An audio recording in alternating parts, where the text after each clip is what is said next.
Inkjected himself, and we have a special program for you all tonight. First and foremost, we are going to be joined in a few minutes by the legendary man himself, known as Mr. Sievan, vocalist of the powerhouse band Lynchpin.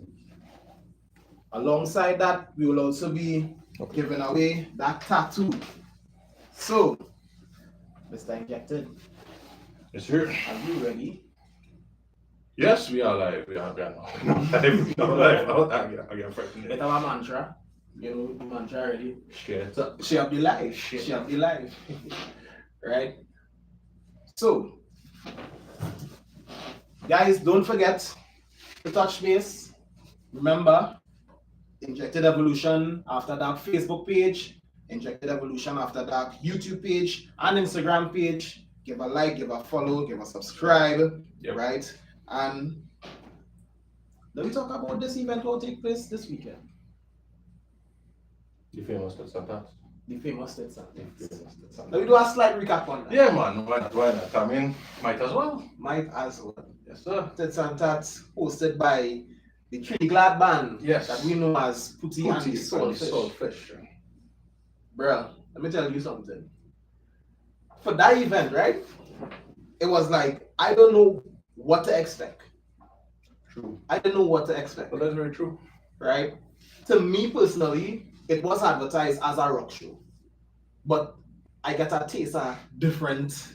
A little bit of everything. A little bit of everything. We get soca, we get old school dub. That was vibes, though. That was vibes. That was vibes. Right? Father did bring the passion out. She bring the passion out of that, man. She ignite the spark once, you know, the old school ways. How about Howling Dog? Oh, no, it was great, but this first time I actually hear them. First time I actually hear them like that that. was great, but That vocalist is something. it was amazing. Honestly speaking, it was amazing. You know, when I was by the bar, right? Howling Dog was now going on. Right? Right? Now they already do their setup everything. So I order in my drinks at the bar. All of a sudden I just hear this guy from Howling Dog start singing. Start vocalizing. Start Powerful, dog. Powerful. I had to literally turn back and be like, what? Well, so you was by the bar. Mm-hmm. I was inside by where the tattoos and I'm not taking place. So when I hear this is me like, that can't be a man singing. I walk outside and see what's going on. Nah, that was amazing. He was great though. He was great. He had energy though. Then it is we have Skull Kid. Skull Kid went on first. Yasha, that band, they did their thing, they performed. Oh, you might like to hear this, but Yasha, Tiny, but a powerhouse. Powerhouse, most definitely. That whole team in Skull Kid, I rate them so much. She did bring that energy, she did bring that vibe. Because it was first, she bring it for everybody to keep pumping going. Right? The party was vibes, it was lit, it was cool, it was beautiful, everything was going smoothly. I personally, to me, didn't have no problems. It's true. It is true. I mean, there was no musical, like how it has technical difficulties, right? No, there was none. None. Everything was smooth, like literally smooth. You know, you had to give credit to Mark as well too, because I believe this was his first time to an event like this. This was his brainchild, right? So this was his brainchild. Yeah. Everything was Mark, right? And the way I see Mark going around the entire program, especially coming to the tattoo section. Right? Everything was done, everything was handled professionally. No, to be honest with you, Mark did through the show. Mark performed in the show. Yep. You have to give credit where credit is due. To see certain men who throw shows and perform in the same show, running around like a chicken without a head. Yeah. Bro, making sure everything runs smooth, making sure everything was efficient. Yeah. That is something else. You know, speaking of people that perform and through their own shows as well too. Yes sir. Not too long, we will be joined by that special person. Right? So, guys, once again, we are live and direct YouTube on my Facebook page as well to Evolution Alexander. Right? Make sure that you guys tune in until the ending of the episode where we will be selecting a random winner randomly, and we will have our guest select that winner. Tattoo giveaway. Look out for that. Okay, so now we talk about the entertainment aspect of the Titts and Tatts event that took place this Saturday. I'm pretty sure that because you were a featured tattoo artist for that event, right? So, I'm pretty sure that you're still running off that high. no, bro, it was excellent. It was excellent. Because to tell you how excellent it was, the event finished. And I was still going. Yes. Because I left there probably about 1, 2 in the morning. Right. Even got jumped while I was tattooing. You were the last person there. Yeah. Right? To come home in the studio to finish it off. Wow. So I was literally tattooing until about 5 in the morning. That was a great vibe for me. And you're still running off that high right now. Bro, because, alright, so check this out. You remember right after I finished tattooing about 5 in the morning. Right? You really can't sleep at that point in time. You get a nap now and again. Yeah. But then studio was set up again at 12 o'clock to tattoo again. Right? Two, back to back. Exactly. Back to back. So to me, that was vibes though. That was vibes. Now from a professional standpoint, you'll hear people say, well, you're gonna crash. You're gonna run yourself into nothing. I believe you was just enjoying this. That whole. Bro, I was happy. I just wanted to tattoo. Yeah. I wanted to do more artwork on somebody. I just wanted that because the vibe was so nice. It was so smooth. It runs so smooth. I just wanted to enjoy more of it. And I believe a lot of those that were in attendance as well too could say the same, right? Yeah, because like I say, watching this entire event, Titts and Tatts, it was, like I was saying, it was more than just a rock show. It was advertised as a rock show, as a live tattoo event, right?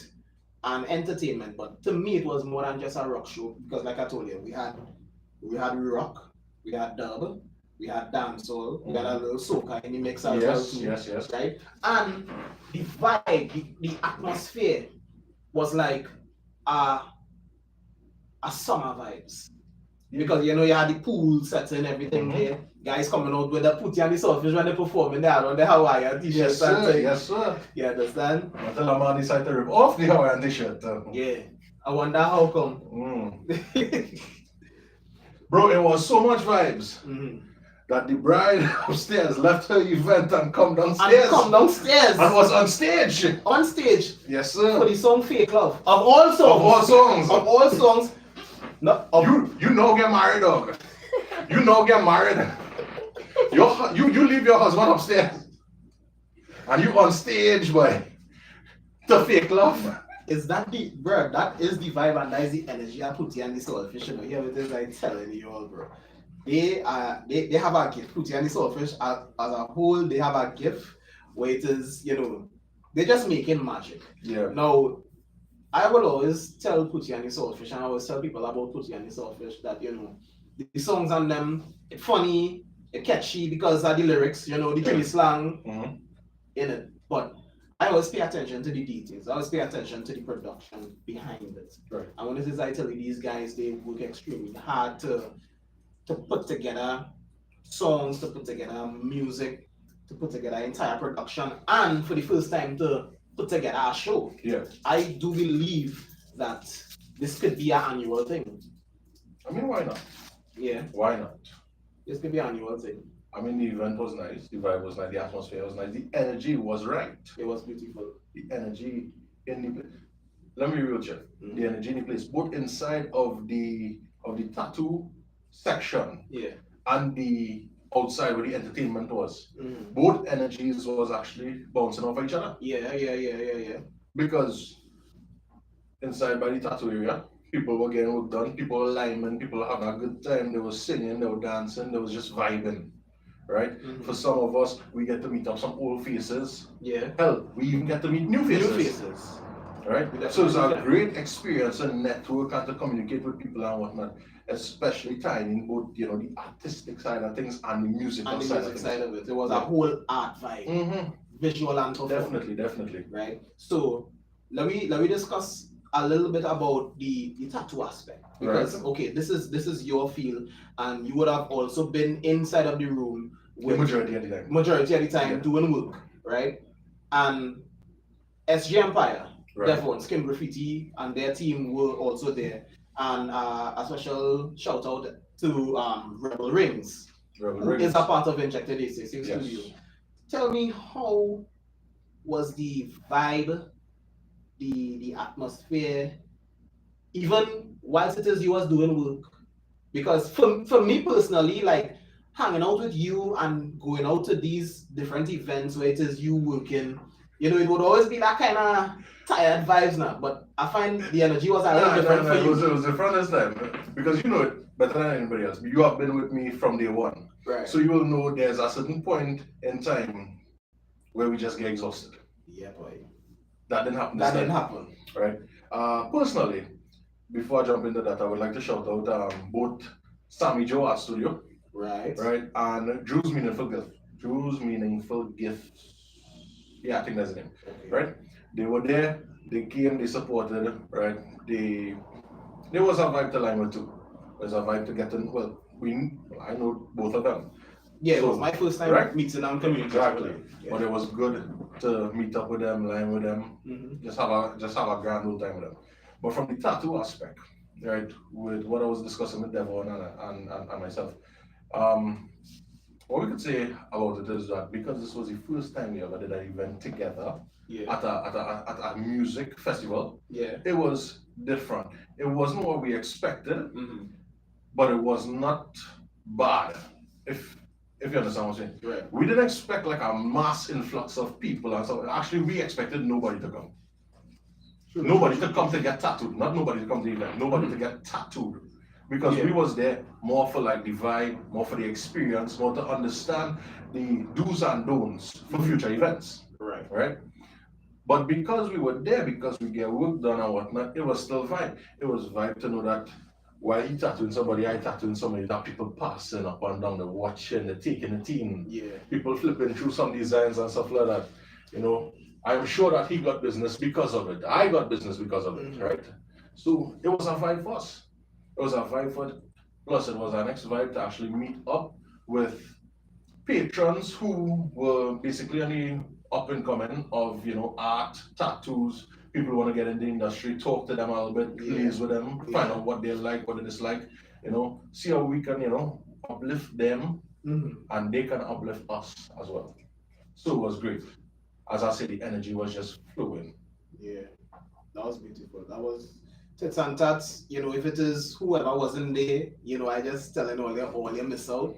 I already told Putty and the Swordfish we need to do our excursion next. Because that type of summer vibes that I was getting from them yeah, man. at that event, like bro, like I say, the whole atmosphere, the whole aura, the whole everything, the entertainment, from the entertainment, even from like communicating with the tattoo artists as well too. Right. Everything just felt summertime vibes. You understand? Mm-hmm. So I was communicating with Mark and the rest of Putty, and I was telling them, hey, Putty and the Swordfish excursion next time. Why not? I don't see why not. Go down on a beach, right? Mhm. Just have a day, boy. Just have a grand old day, right? Because I am sure, I am positive you was there, Yeah. right? Hell, they was here last time, Yes, yeah. right? For the last episode. And the episode before that, right? Yeah. Having those two characters in the same spot at the same point in time, bro, it is the best feeling ever. It is non-stop laughs. And we would know that because we hung out with Mark and Stuart and Dev on one and one occasion. Yes, sir. Even after Even after. the Titts and Tatts event. Even after. Even after. That's event. Listen, Mark, Stuart, and the rest of Putty and the Swordfish, they are a vibe. Once again, shout out to them for throwing such a fantastic, spectacular event, especially for the first time. Shout out to Skull Kid, right? Who delivered outstanding performance. Shout out to Howling Dog. I really want to get in touch with Howling Dog and do some work. Also, Valerie Hill. Yeah. Valerie Hill was what I would consider the lone wolf. She was a lone wolf. She was a but lone she wolf. keep it going. Keep it going. She keep it pumping. She keep it flowing. That was Everybody was out there. That was a consistent flow from Valerie Hill. Especially with her set list, the tunes that she brought back, right? Tunes that you wouldn't hear for the longest while, right? I remember there was a point in time we were talking Dev and I, we now finished tattooing somebody, and she came on, and we realized the vibe was pumping outside. When we come outside, bro, it was like a pool party vibe going on there, no? That's it. That was it. It was like you see people dance in the groove and they're having a good time, right? You see Valerie on stage, she doing she thing, right? All of we just watching around and be like, damn, this is a vibe. Valerie start recognizing people in the crowd, vibing. She even come in the crowd and join in the vibes. Bro, that's to tell you how much vibes it was. No, you know it. It wasn't like an event, it wasn't like a party, it was more like a big line.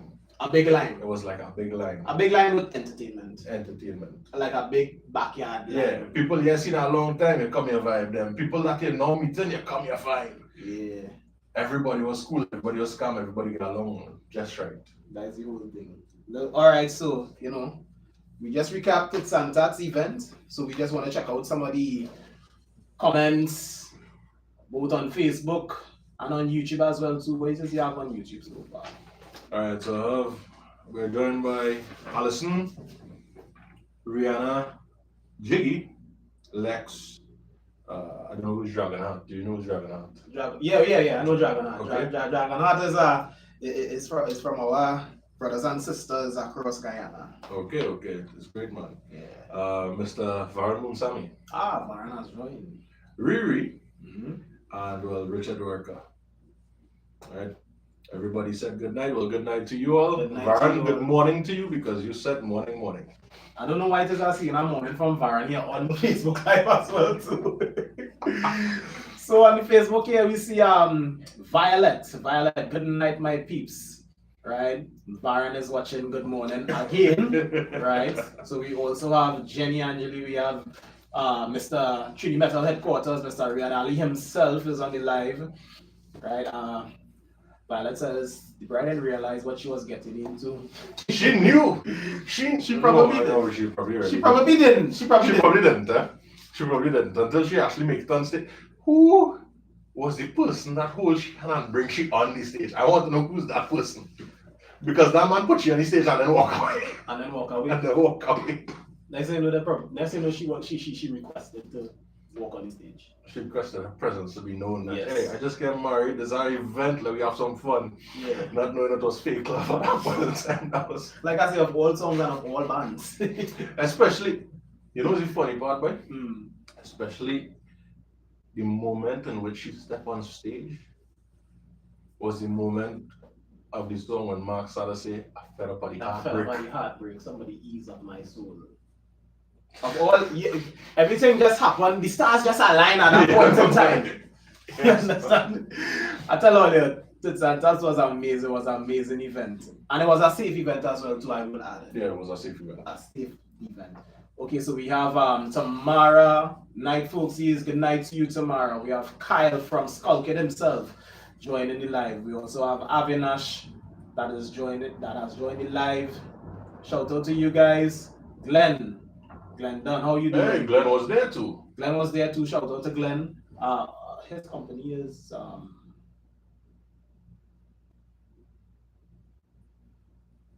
what is Glenn's company? I think Glenn Sound Company. Glenn Sound Company. I think so. Shout out to Glenn Sound Company. Correct me if it is wrong. Correct us if it is we are wrong. Please do. Right. We have Danielle. Danielle is taking in the live here. We also have Selena is taking it in. Then we have Onika. So shout out to you Facebook fans and shout out to all of those on YouTube as well. Right. So you want to just jump into it? Let me jump into it now. Let me jump into it. I don't know how to take that leap. Give the people what they want. Give the people what I want? Give the people what I want. Ladies and gentlemen, boys and girls, children of all ages. Inkjected Evolution After Dark is proud to present. But listen, I have known this legend. I have known this mythical, immortal being. Yes, this god, this goat, right? For quite some time. The goat. My first experience on the rock community. I saw him and his band perform at Skyrock Festival. The goat. The many goats on stage. The many goats on stage.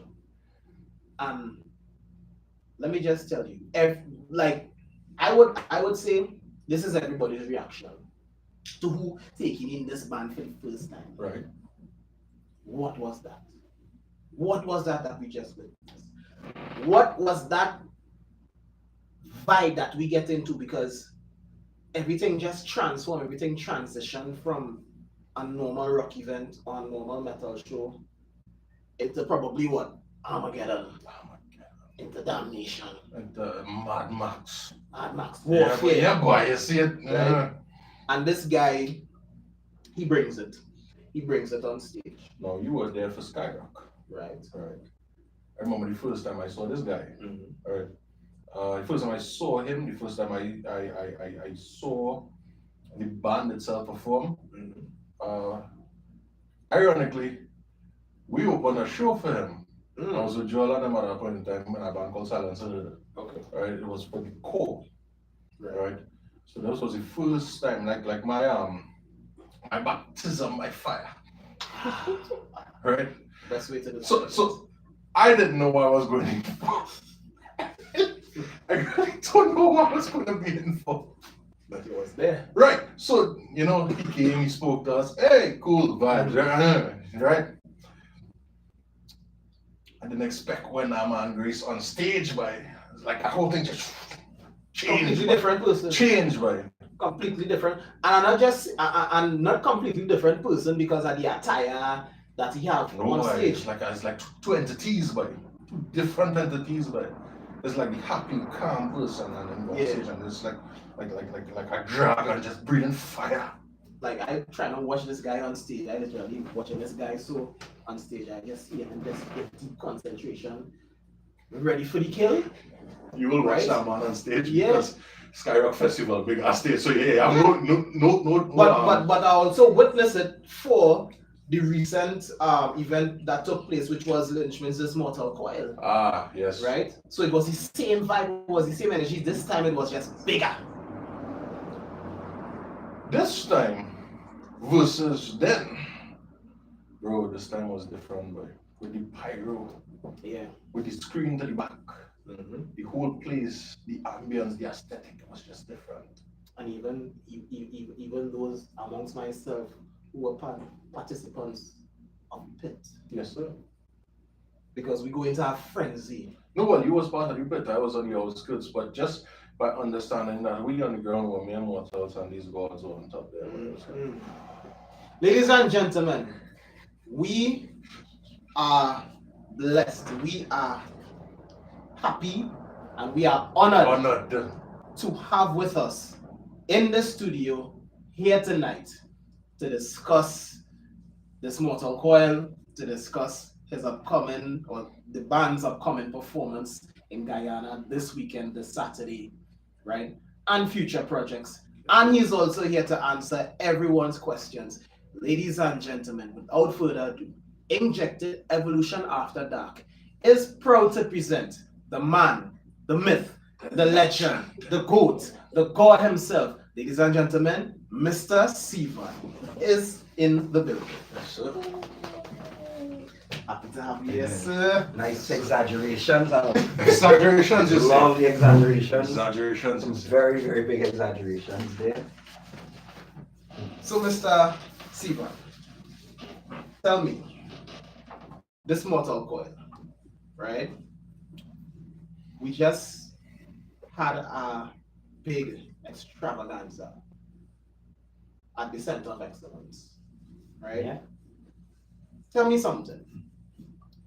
Tell me, first and foremost, how did this whole thing come about? How did This Mortal Coil? Because okay, we have an album, we have a new album, and we want to share it with everybody, but we don't want to share it in just another small venue again. Our next bar. We wanna do this big. We wanna do this large.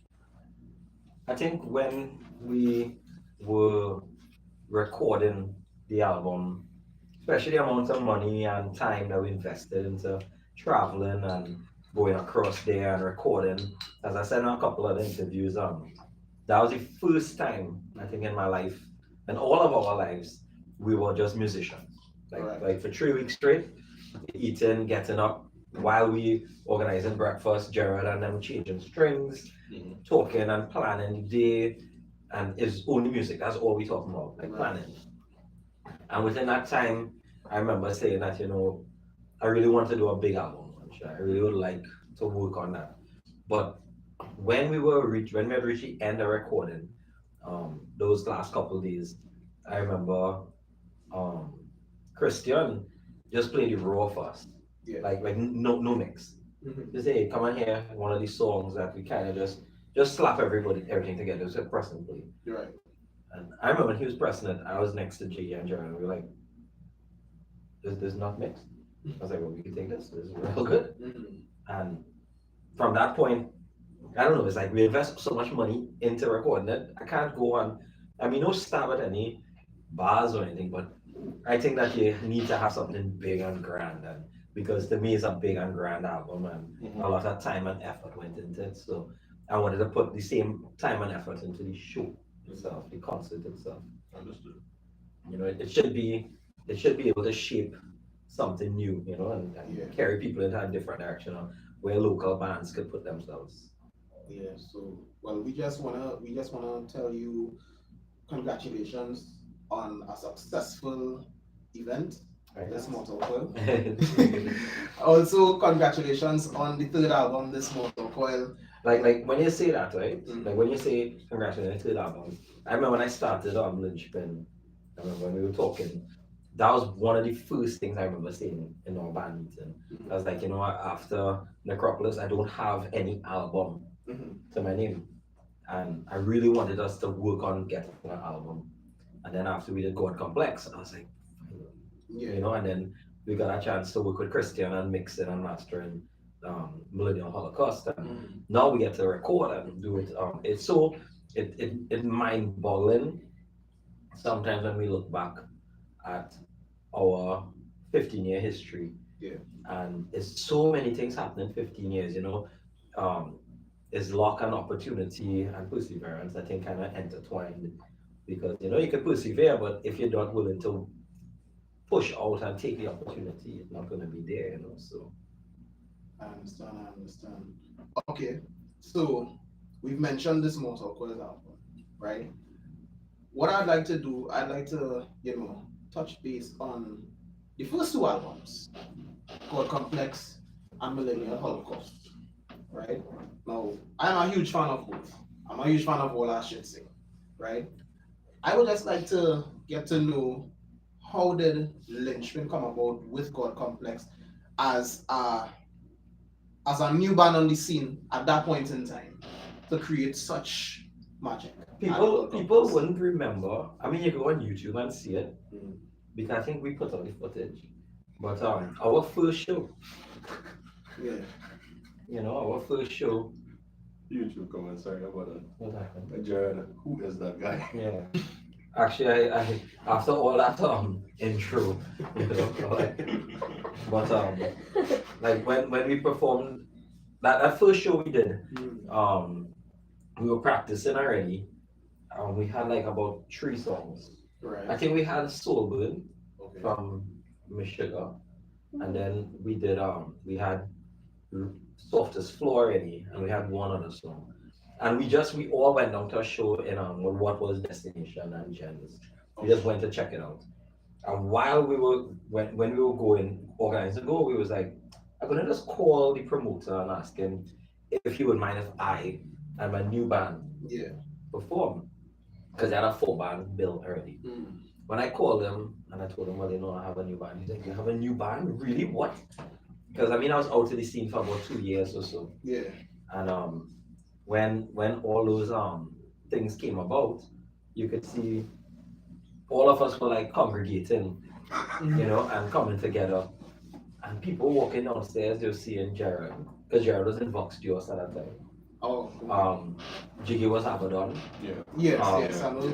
Aaron and I was ex-Necropolis at that time on Overdose. And people saw the four of us outside downstairs linemen together. Yeah. And I remember somebody was walking downstairs and it was like, hey, how come or they're like doing stuff together? I was like, well, we're gonna jam. Mm-hmm. Like we're gonna jam. People like calling and like, oh, it's a super group, you know, and we just went when we were going up to set up, people calling their friends and saying, hey, oh, they have to come there this one. And the crowd actually like started to get bigger. Yeah. And when we finished performing, I remember the faces of people, it was so different. It was a different vibe, different kind of sound. And I mean, when you listen to the songs now, and I listen to what we did then, it's like the evolution of that. Yeah. You know, so God Complex was we have the raw at the beginning because we wrote God Complex, started writing that album, and Jared had to go away for a year to finish some studies. And I have the original of God Complex. Like the first time we wrote it, it was so much shit. Like demo. You know, shit. It was total shit. Like even now, like all the kicks in the band, we will play it. It's just cringe. It's like, let's don't remember that. And we played it out once. We did play it out once, and then and luckily we had a year break. And we was like, all right, we grew up in a year and came back and we wrote what became God Complex. And Softest Soul was always a song that I had in my bag. And all these songs came together when we were putting it together. We didn't know it would have that ripple effect. You know, like our name was already getting like popular, and when we did our show, it ironically, I mean a lot of people might know this, but I actually met my wife at my God Complex album launch. You know, so I mean the album was good, but the wife was better. Inside information, people. Yeah. Inside information. I was at the gate, and Jared and I was by the gate, and I remember she bent the corner, and I really struggled to put her wristband on, and Jared was like, what is wrong with you? I was like, who's that? And he was like, oh, that's, I don't know, that's a fan or something, and I was like, how come I know who that is though? I was like, I need to know who that is, but it was jam-packed. Like, Fire came and told us that we can't charge at the door anymore because it was packed, like, they had no space, not inside or outside, they had like no space. This was for the God Complex album. It was jam-packed. Yeah, it was Oh, jammed. It was like people thought it was a fest. Small place already. No, but the thing is, Shakers is a small place, but the whole place was packed. Like everything had no space. Even outside. Outside, inside. Wow. And I remember when we were performing, the place was like literally shaking. You know, and we didn't realize it then. When you look back now, you realize like how important that album was. You know, I mean, I've gotten like I've talked to some OGs and I remember one of them said that they think Softest Soul is maybe one of the most brutal songs Trinidad ever made. And I was like, Dread as like a compliment from an OG. Like I used to look at them, you know, and watch them. And to get a compliment like that, you know, maybe we should stop recording now and you know. But yeah, God Complex was just was us. I mean, there was a song on God Complex that we refused to play live. Rage Fuel Hate. We did initially say we were gonna play it in Mortal Coil. It was party set list. And then after a couple of times we was like, fuck this. Like we couldn't get it to sound our version of Lynchpin now. Like you know, it have like salsa beats and stuff in that, and you know it have real different styles in it that you can tell we trying to find our way. So yeah, that might never get played live like ever. Wow. Like we outvoted all the time, like unanimous no. All the time. I think Tristan has asked us to play it and we just outvote Tristan too. And we're like, you wasn't there for recording that. You could love it how much you want. You have no say. You have no say in this time. So yeah. But Millennial Holocaust, I mean, what's really cool in God Complex was like learning about how to do the album. Like how to do an album. Like I remember when we had to do the artwork, I didn't know so much work for artworks.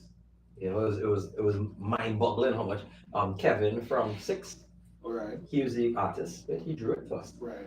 And I remember when we got it, I was like, oh my god, it's so cool. And then when it's time to like put the artwork on the album, it's like real pressure and I had to go back and say, hey, we need this change, I need this change. So it's real cool. You know? I can keep us. Yeah, the comments on YouTube just Yeah, blowing yeah. up. Comments on them. Let me check out some of the comments on them. You go ahead and read yes, sir. Yeah. What font will I write in anyway? Oh, it's small letter? Yeah, boy. Yeah, I've good eyesight. Alright, well, we have questions. I guess we'll answer that. We'll do that slow. soon. Satish,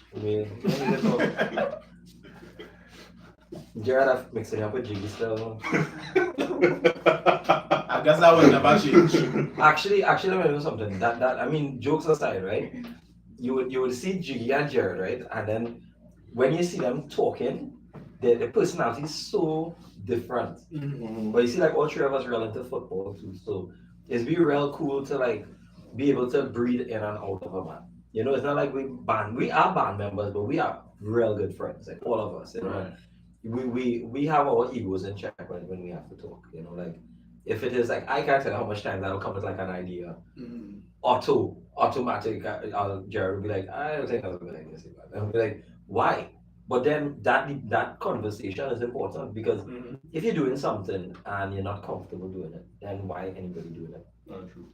So, That's all that doesn't. yeah. So We check out some of the comments here on the Facebook Live here. Varun says, when I first saw Lynchpin, they were in Destination. that's how young he is. I used to go in gents. You're shouting your age at this point. The thing is, I still Veron that when he goes in the crowd now, those young kids was him. 15 years ago. Yeah, basically. You know, it's Uncle Veron now for Yeah, they actually calling him Uncle Yeah, Varun. Uncle Yeah, Varun. I heard that. I was like, I mean, I don't know what they call me, Grandpa Sievan, but because they had in this Mortal Coil, they had a person there. I used to Papa.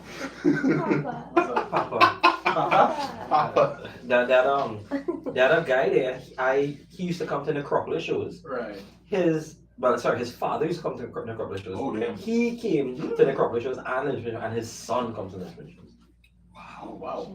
Generations, man. So I remember when he came, he introduced me to his son. I was like, isn't your dad? He's like, yeah, my dad here. And I was like, oh my god. Wow. Oh god.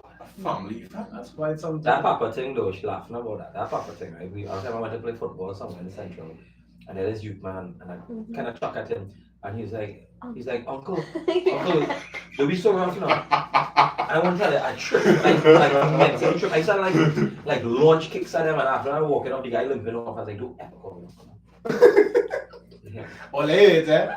Ole heads, eh? That was so weird. Now, don't call him man Call him uncle. man That was years ago, so I guess now I kind of accept the fact, you know. That's it. You have to accept it. I kind of reached that age. So I see here from Violet, Vox Overdose, Abaddon, Necropolis. Great bands, good times. The merger of the members made magic. You know, Violet, I don't know why, but Violet, you remember this. There was this show that we did in Kira, real close to U.A.D. used to have a club. I think the name of the club was Sanctuary. It was right on Evans Street. I always remember that show because of Violet, and I don't know why. Because I remember Violet was there, and I remember the show was really good. But I remember that all of us lying with Violet after. I always remember that. That's a real clear memory. That's when he was real. Yeah, I think that probably was going primary school. That was like 2005 or something. Yeah, primary school. Standard 3 or something. Lauren, come back again. My late best friend Chris is who said yes to them, as he was the manager of Destination at that time. Oh, Chris. Chris. I also remember the album launch in Shakers. I was at all Lynchpin shows except one, which was in SoundCloud in Duncan Village. Fake fan. Had to work that night, he gave me the explanation. Had to work that night. We need no essay though. Oh, that's the paragraph. Yeah. Yeah, essay. Did not come. Yeah, you're gonna get disclaimer, what, 5 years later, 10 years later? Yeah. That was a tough show, I remember that. Okay, so But Veron does have now his own conversation in that life. Yes. What with Veron? now people responding. To Veron? Yeah. Do encourage him. Do encourage him. So you mentioned the behind the scenes of God Complex. You mentioned Millennial Holocaust. Up to now, when we played Millennial, we have to remember we recorded that album fast. You know, like I remember when we detained in particular. I always remember when we went to track vocals, and I remember Marty was like, "All right, ready?" I was like, "Yeah." I pressed play, and I said, verse nearly done. I didn't start to sing, and I was like, wait, what speed this is? And he was like, that's the speed. I remember just recording that at like full pace. Now when we play the actual speed it's supposed to be. Okay. But I don't know what we was thinking. I think we was learning so much still, like now when we went to record this album, it's like, I mean, I'm not tooting our own horn, but I remember being in awe watching these boys, like Gerard and G with the first set, and watching Gerard and G like lay down tracks. Like when I say lay down tracks, I talking about plug in.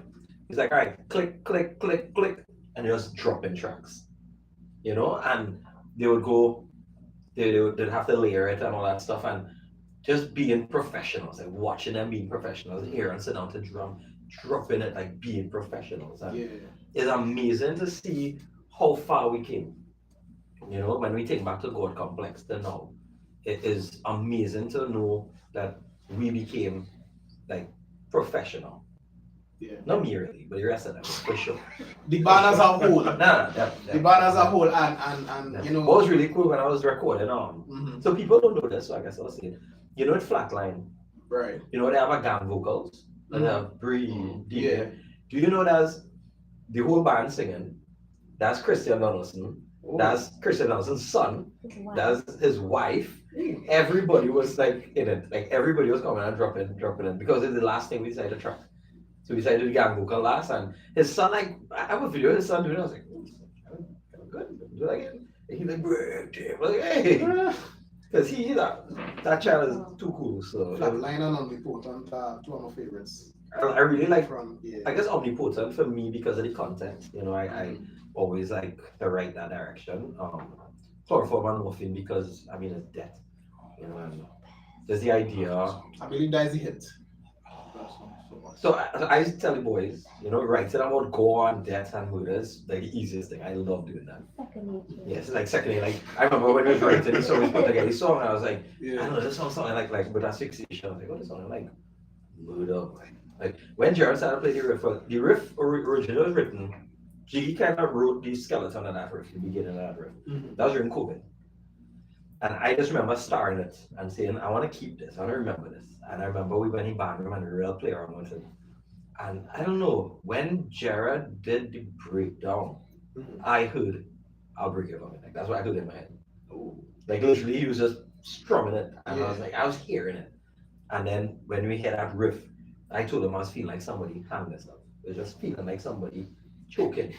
And I was like, I know I'm writing. And I always said I wanted to write a song as fixation because I used to have a band between Acropolis and Lynchpin, and it had a song called Asphyxia.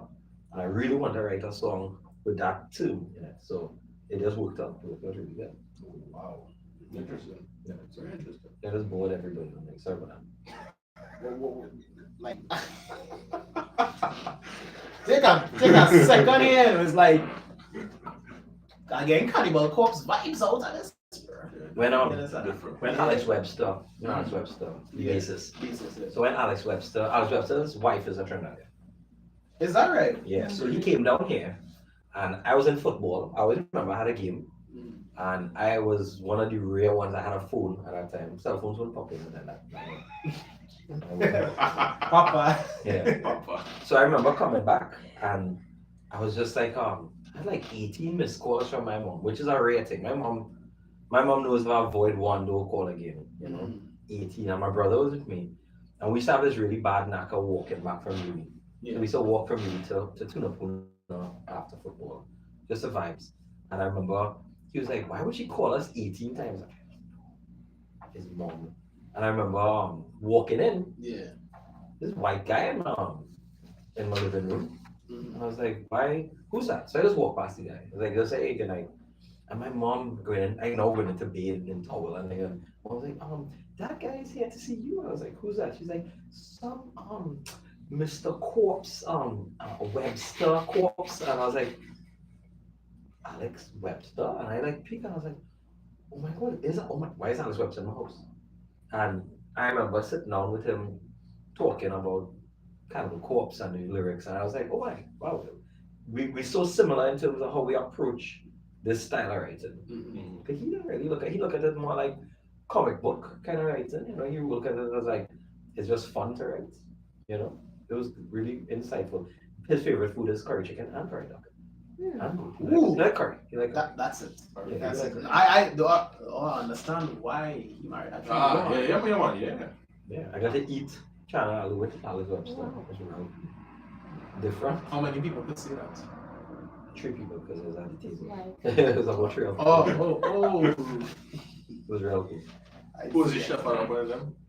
I just remember somebody telling me I have to go by my friend, and he Alex was there, and we went with him to eat over there. So I was like, it's just like when we met Chris Barnes, when we performed with Chris Barnes. I remember meeting Chris Barnes, and I was like, well, first I told her Chris Barnes, so I was like, oh shit, I'm the right part. You know, I was way, and that was his maximum violence because you know they play down here. Yeah. And I remember like thinking, you know, wow, that's so cool, you know, getting a chance to perform. And that's why like when Lynchpin started it, I didn't want to wait for bands to reach here. You know, I want to find a way out. So yeah. That's beautiful. That's beautiful. Somewhat. So now, so now we get the little insight into the 2 albums. We get a little insight to find out. Okay, my boy sat down and had curry and aloo with Alex Webster, I'm a claim to fame. right? Like, guess with this guy right now, Not at all. right? I want to go back on the album launch at Center Excellence. I really want to find out from you, because we have you here now. So we're gonna lay it all out, right? This event featured different bands of different, I would say, different styles of rock and metal. I mean, Right. if you're advertising, we did say it's a rock show. Yeah, rock show. It's a rock show. One band in particular that shocked a lot of people, right, for such an event, because you know everybody accustomed to the heavy vibes when it is we hear Lynchpin. But when we saw Pootie and the Saltfish advertised, some had mixed reviews. I think that's people falling into the fray of they love metal and they want to hear only metal. And I mean I was like that when I was young too. But we're not living in New York. You know, I mean that's a valid point. They want to hear metal, but I mean it's advertised though. Yeah. You know, most of the shows we play, we don't ever have it as full metal. You know, we try to ensure. Yeah, I mean, business-wise, it makes sense. You're trying to get more people to come. Yes. Yeah, Yes. and each one, I mean, every band can say that. Everyone's fans listen to another band, and which is what you're trying to do. The local scene. I mean, yeah, I heard a couple people was like, oh, you know, they didn't like that they had Pootie, and I was like, well, that's when you can go and get your food. I mean, nobody forcing you to listen to Pootie and Saltfish or listen to Circle Square or even listen to us. Yeah. For that matter. You have a choice. There's 5 bands on the bill. If you want to come to the show, these are the bands on the bill. If you do a full metal show, you're gonna have our fans there. Yeah. That's it. I mean, we have a big fan base, and it'll be our fans and some of the other bands' fans. It wouldn't be a bigger crowd than that. But you get other bands in, you get more people to be part of an experience. Yes. And I mean, in Trinidad, we have to get past that by now. This whole thing about, well, they only want to hear metal. I was like, listen, if you want to talk like that, the same people that say that will go to Europe and they will say, oh, you're not a metal fan because you're like some alternative band, or you're like, you don't listen to real black metal. Yeah. So I mean, come on. You know, when we go away, we are not death metal. You know, we are not a death metal band to them. You know, it's different, which is the best part of it. So yeah, I'm really happy that you have people that will say, oh, you know, they're happy that we performed, but it's beyond that. It's beyond that. You go to a show, Pootie attracted a lot of different fans. People who might have never listened to Circle Square in particular. Yeah. Got a lot of people that was like amazed by them. Cypher had an incredible debut. So I don't understand if it is that you want the business model of it. And I think that's where I will throw it out. If it is somebody who says that they want to have a metal show, full out metal show, sure. That's no problem. I mean, it's not like we have a mafia running local rock. Go ahead, throw your metal show and count how many people come out, and then you will figure out if it's cost effective. Because the same people that say that would talk about they go in these certain places and they only have metal. I was like, no, they don't. No, they don't. You go in those places and they playing anything. Yes. Yeah, and as we saw, very true. Yeah, they playing anything. They playing alternative. They playing. I went to metal bars and I'm telling you, you cannot do that. I am telling you, you can't metal. But the thing in Canada, in Montreal, and you go to see a black metal concert, there are people that, and they have a crowd for that. When I say people, like they say Lamago, I say Lamans out there. Every time somebody say Lamago, you be like Lamago is a pop band. That's what they say. I really like Lamago. But for death metal and diehards and black metal, they're not listening to that. So that's trippy music. You follow? So whereas this whole show was like really, I was like really 250 was plenty. I said, let me know something. I'm gonna see Behemoth and I'm playing more than. So you tell me, you really love these bands. So why is it so hard to put money out of Soca and Chutney? You could throw out 600 up. You put out 1,500. I hear people out 1,500. Same people will go and buy a bottle of rum, 2 bottles of rum in a night, which comes down close to $200. So just don't buy rum that week and you get your addition. I just don't understand that. Like in my mind, it's mind-boggling that we still have that pettiness about, because like you went to did you go to the tribute band? Metallica tribute band. Yes. Right. Last year. Chris and I went. Right. How much was that ticket? That was 300. 400, bro. It was 400. 400? Was it? Yeah, it was 400. I don't remember much. So the ticket. I know it was more than 250. It was more than 250. Right. No. Not comparing shows, right? Right. But I see those same people when I run to buy the ticket. I didn't hear any complaints. But it was a rectangle, concrete, a stage, and the show get cut. It was hot as. Right. So that's what I don't understand. That's like you're picking on different aspects when you know very well that you put money into something that you've got an experience. Yeah. You know, I mean, I saw that a person got injured in the show. I know. Right? A person got injured in the phone in the show. When they got injured For this Mortal Coil? This Mortal Coil. Right. Now, I'm gonna touch on that because I think that's something everybody are waiting for me to talk about. Yes, we would love to hear it. So We would love to hear it. I think one of the things that that people speak sometimes, they speak in a force of ignorance. So there are many reasons, right? And I think that's fine. I mean, we would love to hear about it. Yeah, they thought about it on a podcast. This podcast is for you to talk. Yes. No, but I actually have no problem with anything he said. Because in my mind, that's his opinion. Right. And everybody entitled to their opinions. Right. But first and foremost, shows I want to. Internationally. I've been in Wacken. And you know, they talk about the constant barriers. Right. Let me know something. Those things heavier and do more damage there. Yeah. So firstly. Secondly, the barricade is not for you. It's not, if I don't put that and you come right up to the stage, you're gonna damage yourself further and you could do damage to the band. We had subwoofers in front. We don't want anybody running on these subwoofers. Simple. Band equipment, everything is a price, you know. Those barricades were there as security and also to protect the fans. It's unfortunate someone got injured, and I understand we got injured, but I mean, if you look at it, there are hundreds of people there. A lot of people swung on those barricades.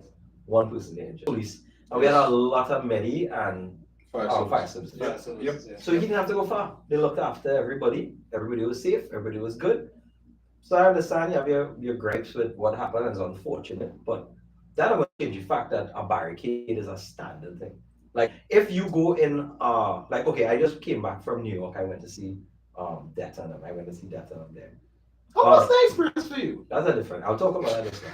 I would love to get your views on, because this was like, so to touch. Well, let me just go on. So when I went, I was in VVIP.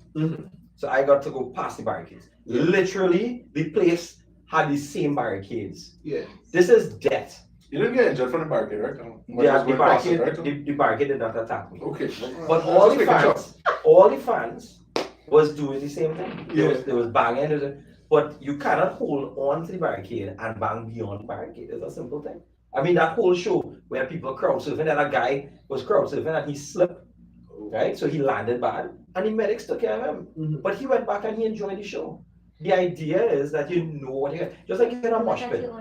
Yeah, if you're in a mosh pit and you are seeing chaos and you run into chaos, what you're gonna blame the event? Be ready for something that fun. No, I mean that to me is unwarranted. I mean that's the only thing I was shooting back at. I understand that he preferred other shows, which is good, but it's not like we force advertise the show. We literally said these are the bands to the point where we put on a mixtape. Yeah. So you can listen to it and figure out, well, do I want to go to the show? Mm-hmm. If you're not happy with the bands, well, it's okay. It's okay. You don't have to put it. And if it is you have a few bands you want to see, then you can line till it's that time. But I'm not going to ever meander from our quote unquote business plan when it comes to shows, because the idea is to expand the rock scene. You know, if I play constantly for our fans and our fans alone, that's great. But would it ever expand? I understand. It won't. We can play for the same people. You know, okay, so with regards to the bands that was performing that night, right? So I mentioned Putty and the Soulfish for being something what I would consider personally different from, you know, rock and metal, because they incorporate rock, but they have their style known as the trick lad. Yeah. Well, I mean, you could go back. I mean, they always had bands like each one of them have a different connotation. Huh? We had Alter Roots back in the day. We also had Forest Park and them back in the day. So it's just a new flavor. It's a new flavor of what they're trying to do. So I'm used to that. I don't see any problem. It's like an alternative band. The word alternative means alternative to something. So it's alternative. I guess they coined the Trinidad thing, which is cool. But at the same time, it doesn't change the fact that they're a rock band. True. Yeah. Cypher. Cypher made their debut on the biggest event of the modern era in the rock community. In Trinidad. Their debut, right? They opened for Lynchpin.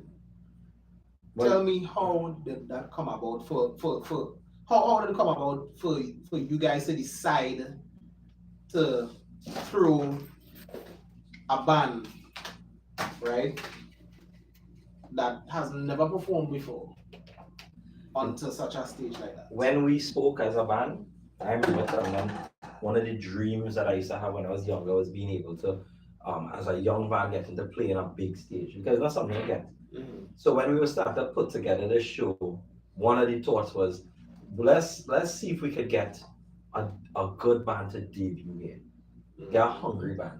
Let them see the rights and how to do a show the right way, and maybe that could teach them in a faster way how to put forward these things and work on professionalism and all that stuff. And when I started to talk to Karen, we went to the band room, we listened to them perform and stuff, and it was so cool to see.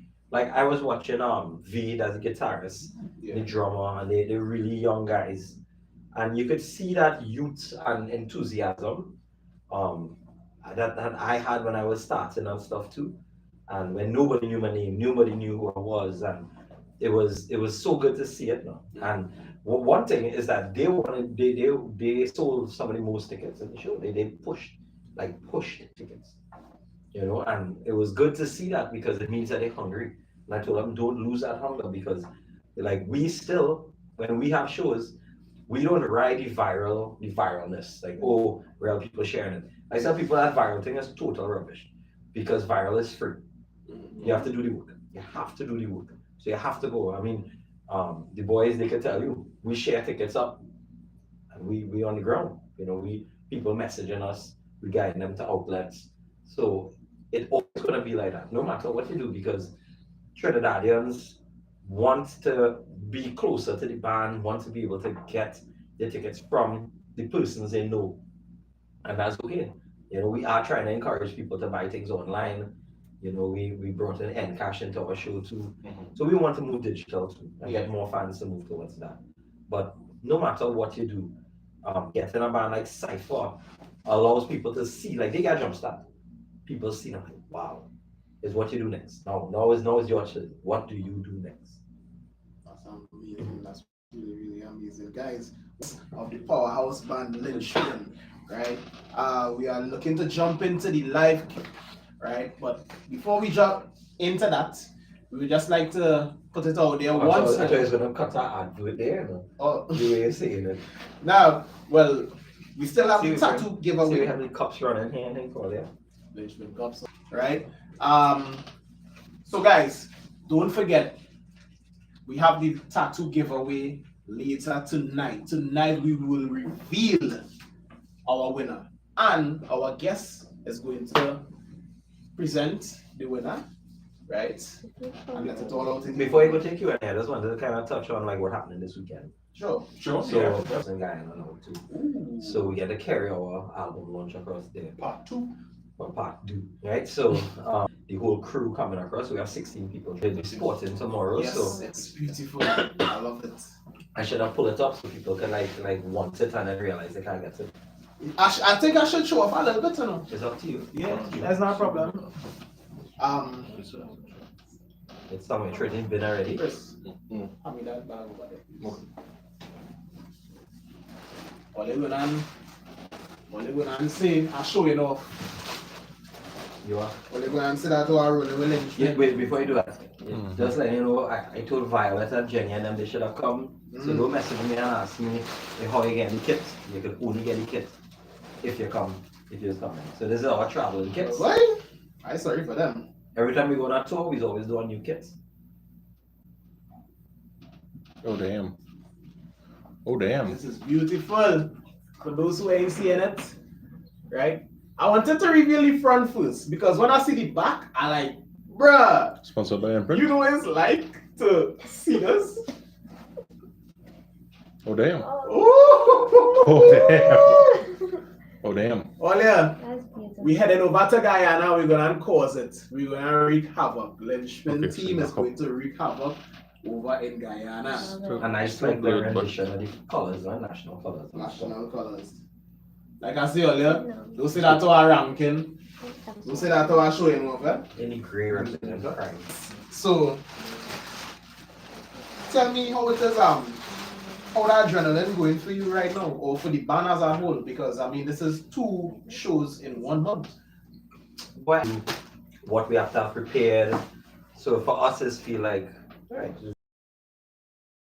Times will always be, we land there Friday, we prepare for sound check, and on the Saturday, perform.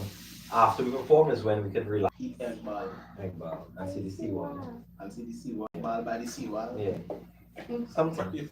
I do eat eggs, so I just stand on the wall. I want to see. I want to experience that. I want to see what this whole egg ball talk is about. But- Egg ball. But you know, it's like a real home and away thing. This is the second time. We really want to. We're gonna cash out the chips. You know, we going on stage and we bring away home team to see if they could how the Guyanese can handle the home team. So, I'm gonna tell you, like last time it was like the pits was insane. So we still gonna see if we can up this. So we're excited to go across this. Already, my body done condition and all kind of things ready for them up inside. I didn't know. So if it is them ready for the heat as well too. I don't know if I have my body condition. Especially them new songs and them. You see when Omnipotent and Flatline hit. That's it there. That is it there. We are hope we play again. Yes. I hope. Yeah. Guys, Inkjected Evolution After Dark episode 7, we are joined by Mr. Sievan himself, vocalist of powerhouse band Lynchpin, right?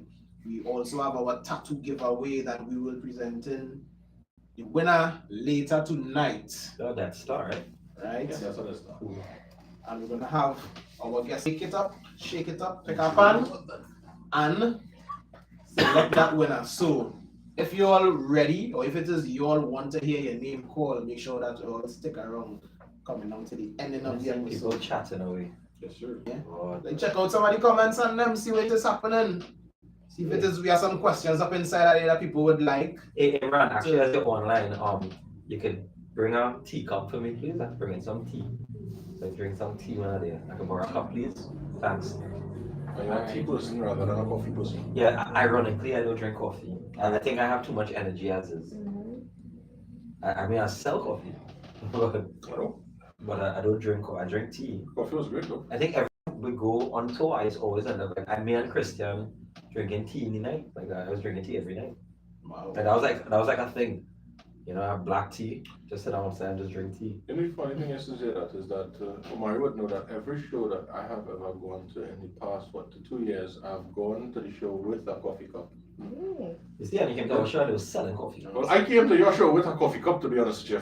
Did you have the cup? I did have the coffee. How was it? It was great. Sean asked a good question. Sean asked, how do we get local rock music on radio stations? Before I even ask that, I will even touch on the fact the only way local radio stations could play local rock music is if we have more originals. We have that in the in question. We have that in the Am I question. supposed to be reading these questions? Yeah. You can read some of the questions, You but go Can ahead. you read it? I just, you can read some of the questions, but we have questions ourselves. Yeah, I know they have some questions here. So before we go there, let's we'll touch these. Right. So Kyle. What? Yeah, no, she told me I was going to. Oh, okay. So Kyle asked, any words for upcoming musicians like myself? It's Kyle with the guitar. So I think any young musician, first thing always do the right thing. Don't try to find the shortcut. Don't try to figure out like what's the easy way. Practice, do your practice diligently, and don't be afraid of criticism. Criticism is good. Anybody that's honest with you is good, because at the end of the day, there are a lot of people who will lie to you and tell you things that you want to hear. Yeah. But you're better off hearing, nah, that didn't sound good, than it sounds good and you'll make a fool of yourself. So practice, constantly practice. That's what Kyle guitar. Yeah. Don't message my wife and you should be okay. I have on my Facebook here, I have Jenna ask, Sievan, Jenna. what artists in music inspired you the most? In music. So okay, so I guess you can do the cliche thing. That was one of my questions. Metal. Well, can we leave that for that? I can leave it there. If you want. Yeah, I could always answer it. Don't answer it. What to do? You can answer. In metal, Death, the band Death is my favorite. People, I really pull off my jersey just like that, but if you see my back, top of my back is tattooed Death of the band. You know, Death is the biggest influence. When I traveled to New York recently, I got a chance to see Death Fall, which is the remaining members of Death, playing the Death albums. That was amazing. I mean, it was insane to see that. It was insane to meet them and line with them. I got really lucky with Cryptopsy that they were playing with them. So that, and people would know that. Never so. Korn is actually a band that heavily influenced me, especially in terms of how I perform. You know, so Korn is very influential to me. I always love their attitude. Locally, Transylvania Zoo is one of my favorite local bands. The singer Marlon Jones was, to me, is maybe one of the best singers ever in local music. His voice is amazing. Bleed was another band that I still fanboy of it, because when I made the guitarist for Execution Mode, he used to play for Bleed. And you have James used to sing for Bleed. Giles, who's one of my really good friends now, he recorded. It was their orchestration, how they produce. I listen a lot to their production, how they layer their music a lot when helps me like think about how I want to layer vocals or layer music or orchestrations. So that's really important.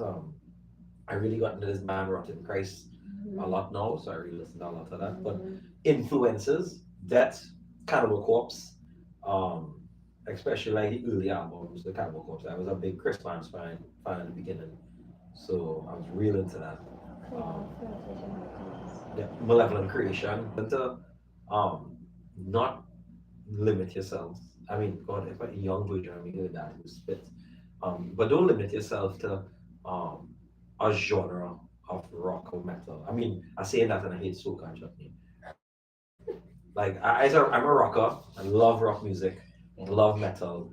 But like, I would go to a Foo Fighters concert. I find this music really good. Yeah. I would go to that's it. Like it's okay to not be all, oh, we are listening to like Norwegian black metal alone. No, you don't. No, you don't. Because you want to be able to allow your horizons to expand. Yeah. You know, when I used to listen to that, I remember Chuck used to say that you limit yourself when you choose not to listen to stuff. You know, I know soca stuff is not for me because I've heard it and it's not for me. But I mean, that's man. When I saw, my wife could tell you when we went the first night, I totally fanboy out. Like I was banging like mad. You were like a kid. Yeah, and then the thing is, it was 2 nights. Yeah. So after the first night, I was like, hey, don't worry. Tomorrow night, I'll keep myself composed. You know, I'll be relaxed. I already take it in. All right, I get it on my system. Literally. Second night, man, the first riff, I was everywhere. gone. I was like, I was giving out, running around, high fiving the Sievan crowd. was like, yeah, what you were drinking? The entire Yeah, the front of the Sievan crowd, got I like drinks giving for the out. entire room. Wow. And I got the set list the Really first into it. night, right? The first night they gave me the set list. The second night, They gave me. they gave her the set list. And when they gave her the set list, she handed it to me. She's like, well, you are the head fan. Mm. And in my mind, I was like, Trent, I got so much out of this. And then this guy, the first night I went, he was the first guy in line waiting to get Oh, inside. was he? The guy looked like he was just one of those normal guys. You could see that he just a metal death fan. Yeah. Man, I walked up to him and I handed the set list and he was like, he watched me like, what? I was like, dog, I experienced this and this will always be my memory. I have a set list. I don't need to. Here, you keep it. I was so cool, like, and after he was like, he was baffled. I said, no, I give it to him. He And was emotional. Actually. yeah, I was like, I saw everything. Mm. You know, I saw Stevie Giorgio, Gene Hogan. When I got them to sign this stuff, I pulled out the Death album for them to sign. Yeah. But I went to Steve and I was like, hey, Steve, I was a big fan. And he's like, well, it seems so. And I was like, no, share one time. I pulled out this album that he recorded, not with Death, with another Canadian band. Mhm. I showed him, he's like, you have that album? I was like, yeah. He's like, well, I will sign this. You know, and Gene Hogan, I got to sign my Strapping Young Lad and stuff. So it was real cool. It allowed me to be a kid. Mhm. And you just forget. Sometimes you just forget because of what you're doing. You know, Yeah. because of what I do. I don't get that experience all the time. I do on the stage. It was good to be watching. I really enjoyed it. So because you touched base on that, I would actually run through the question I had to ask you as well, right? Which was, so you talk about most influential people as entertainer, but my question to you was both entertainer and a teacher because you are a teacher. So like persons that influence like my thoughts and things like that. Yeah. I guess I guess I don't have to talk about music again. You know, Chuck Sheldon, I was like maybe the most important musician to me. He's the singer for Death. But when I think about influences, Khalil Gibran, poet. I have a lot of his work tattooed on me. Is the most important philosopher to me. I really into poetry, so I used to love his writings and things. When you stand and you watch bigotry happen and you don't do anything, you yourself are a bigot. You know, so personally, those are the influences in my dad. My dad was the person who maybe shaped the way that I am, good and bad. You know, he was a very responsible, organized person, and I think I replicated a lot of that from him. I'm a pretty organized person. And we see that as well as we see that. Most people don't know me as a fun person. Like they don't see me laughing and stuff. That's because where I am, I don't get a chance to laugh. But like you leave me go, and I mean, people can tell you I have times you have to tell me stop laughing. You know, Yeah, like me. you know. So yeah, I know, understandable. In the middle of the night. you know, yes. I think about something long enough, I'll start Trying to laughing. sleep and he's laughing. Like, So yeah, so non-stop. those are my, especially Khalil Gibran. I could quote Samson. Sun Tzu, right? Sun Tzu, Art of War. I used to read that when I was a coach. I used to read that to my footballers. You know, and I used to build that philosophy into them. Like I used to believe that it's important to build your life in philosophies and have those boundaries too. You know, like it's really easy for me to go to a show and pick up a drink and drink. Right. But like I always built it in my mind, you know, I have a job to do first in your mind. I guess those might be the popular people that people want to hear, but I'm not really into pop culture as much. But I mean, they are popular people. Just what generation you grew up in. Like footballers, like I guess I really love football, but like I guess I never really watched any football. I say that person influenced me. I guess Baggio. When I was young, I still have Baggio shit. It hurt me when I always remember that was the first time I ever felt heartbreak. I was 8. Never felt heartbreak before, and I cried when Baggio missed a penalty. But I always say if I ever see that because of him, I believe in my mind I was Italian for a long time. I still believe I'm Italian. Any football fans up in the building? You know? But my nickname in football is Gattuso. So I guess it just followed me. You know, and you just do that enough and you can be Italian and do this. Sievan score goal. I don't score goals, I just injure people. I was a defender. That's my job. Alright, so another question is what the future endeavors can we look forward to see from you? Not the band, from you. Like the limelight. Okay, ironic. I outside the band I don't really need outside the band I don't really need people in my life. I have a pretty quiet life outside. I have Rockers Cup that I'm gonna be doing this year. Oh yeah, bring it back. Bring it back. Right now we're working on the ideas, bands versus fans. So we're gonna have bands and fans. So they can play football and marry come true. Oh wow, yeah. Sorry, one time, but yeah. Sorry, what then? Yeah. Hey! In advance. Yeah, that injury was coming. Man, look out for on the stage. Sorry, on the field. Yeah. On the field. So we have that I'm looking to do. I guess to me, I've always me and my wife did say that we wanted to do alternative brand down here. So I did say I wanted to start working on that this year. A clothing line. Oh wow. That'll be fun. Yeah, I guess by now you realize I'm really into clothing and merchandising and so it's something that we have always talking about. And as we finished the house, I was like, hey, maybe we should stop talking about it. Maybe do it. Start selling stuff. You know, okay, so that leads me to this question. Questions? Yeah, can check out. Omari has a question. Gigi, you don't have questions, you can message me. You tell me, your font real small today. Your fonts are like Arial 10. It's very tiny. So you mentioned you and your wife are looking to get into clothing line, right? So my question is this, right? At what point did you and the band, for extension, at what point did you all decide to go from just another band into actually creating yourselves into an official brand? Right? That was day one. Because okay, so we see in your merchandise. Then we see the wine. Yeah. And we see the coffee. Yeah. Right. Great. So, at what point? I think when we now started, like especially Jared and I used to talk about making this brand, like let Lynchpin be more brand than just a band. I think in one of the other podcasts we did bring it up. Way back, I remember we had a show. And it was so cool that all of us saw it the same exact. So we, I remember they printed this flyer, and on the flyer had all the band's name, but it was like typed. Like they typed the band names in different fonts though, like Comic Scans and Times New Roman. And I was real pissed off. Like I was actually pissed off. And I remember before I could tell the band in our WhatsApp group, Jared jumped on and he was like, why are they using our word art? And when the word art started, I remember from that point we started to see it from we need to have our brand present. Yes. Because it's just like if you see Metallica or if you see I.E.A.D, you know the font. I like that people can recognize that. So I guess for us it was because really and truly, right? The first time that I got introduced to Lynchpin, like actually seeing you all live. I'm not talking about seeing you all in videos or whatever, like actually seeing you all live, right?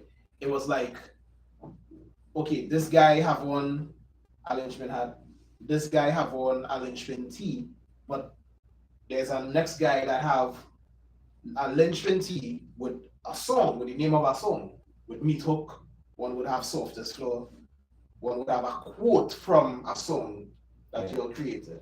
And really and truly is the first time, and probably I would even go as far as to say the only time that I've seen that with bands in Trinidad. I think people have to see, bands have to start seeing themselves as a brand. Like they have to. You're marketing yourself. And when people remember, a t-shirt is like free advertising. Yeah, You know, you're walking around. I have one of my friends, he said he was on a maxi. And a guy came up to him and was like, hey, where you get that t-shirt? And he was like, oh, it's a band. And that guy came to buy to get t-shirts. He was like, you find the brand real cool. So as you say that, right? I really curious to find out your opinion about this. So you mentioned that this guy saw a next guy wearing on this t-shirt and he was like, that t-shirt is real bad. Wait till you get that, right? What people get or accustomed getting from metalheads or from rock people, whenever it is they see somebody wearing on a band tee, a Metallica tee, a Slayer tee, a Nirvana tee, you know, first thing that will be like, name 3 songs. Yeah. I mean, I guess that's the poserness that you always fight down, you know, oh, you don't know the band. Yeah, that's just, I guess that's just a part of the subculture, you know, like you're wearing that t-shirt, but do you know the band?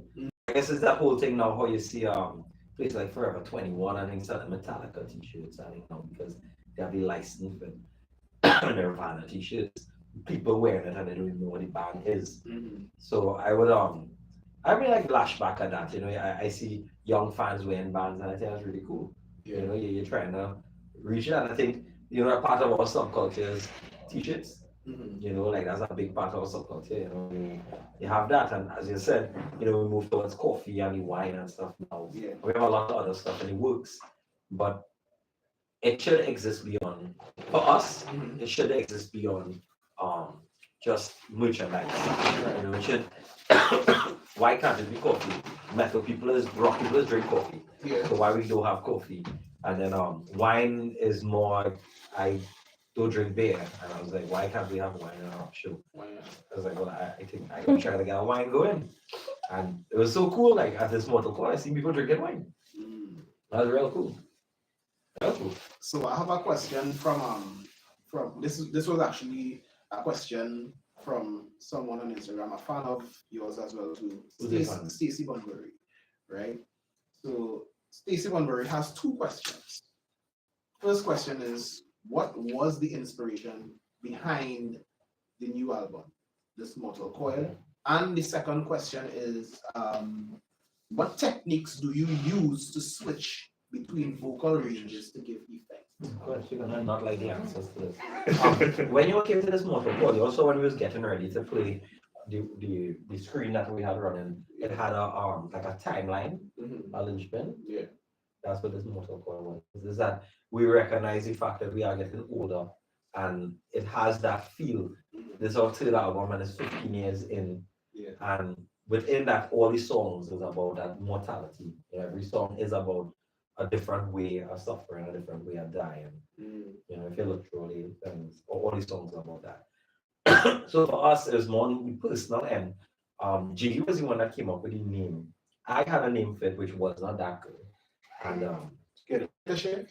the name of the album initially was 6 Ways to Die. Yeah, that's true. And then we was like, we were real hyped about it. But then Jared brought up a really good point. Would you send your child to a show called 6 Ways to Die? And I was like, well, I don't have a child. I won't. Let me guess, 6 Ways to Die came about with the names of the different songs on it. Each song is a different way of dying. Flatliners within the hospital realm. Howard Halls is dying from literally dying from loneliness and heartbreak. What is about you die in the name of God. Into the temple. Into the temple. Into the temple. I'll pick your on last. Chloroform morphine is literally murder. Yeah. But the words chloroform morphine actually interchangeable. Chloroform morphine is actually a play on like the drugs that we use in our life to supplement life, so like alcohol and cigarettes, you know, like supplements and gin. You know, there's different things that we use into supplement another part or like Asphyxiation. asphyxiation, well, obviously, self-explanatory. And Into the Temple is actually about suicide because it's a gunshot into the Into temple. the temple. I think people like misread that and it was like, oh my god, they're singing about us walking into that temple. Yeah. The whole song is supposed to be take place between the clicking of the gun and it now entering the person's head. So they're still alive. And that's the whole song is happening between them. The thought process of it. Oh, I see. That's why it's Into the Temple. Okay, so we mentioned Stacey also have the second question, Oh. which is the Vocal range. vocal range. Um, Switch between. I don't know, honestly. That's the honest truth. I didn't expect that. Yeah, everybody, I don't know, everybody expects a really cool answer. I could growl, like, I started singing, literally growling came naturally. Like, I opened my mouth and I could growl. For example. Growl. Growl. Yeah. But, like, screaming came about because I had, I used to want to scream, but I couldn't scream. And then, in December 2000 and November, something around there, they had a flood in St. Augustine, and I fell into a drain and a rod went straight through my leg, and I had to have open surgery without anesthetic. So And dramatic. they that's really what happened. It's so dramatic. But it's really what happened. And they had to, like, 4 nurses had pulled me down and they had to pour peroxide in my leg, and the doctor like Oh, yeah, wait. the doctor put his finger in and I wouldn't scream. Ah, boy. Literally, after that I can control my throat like that.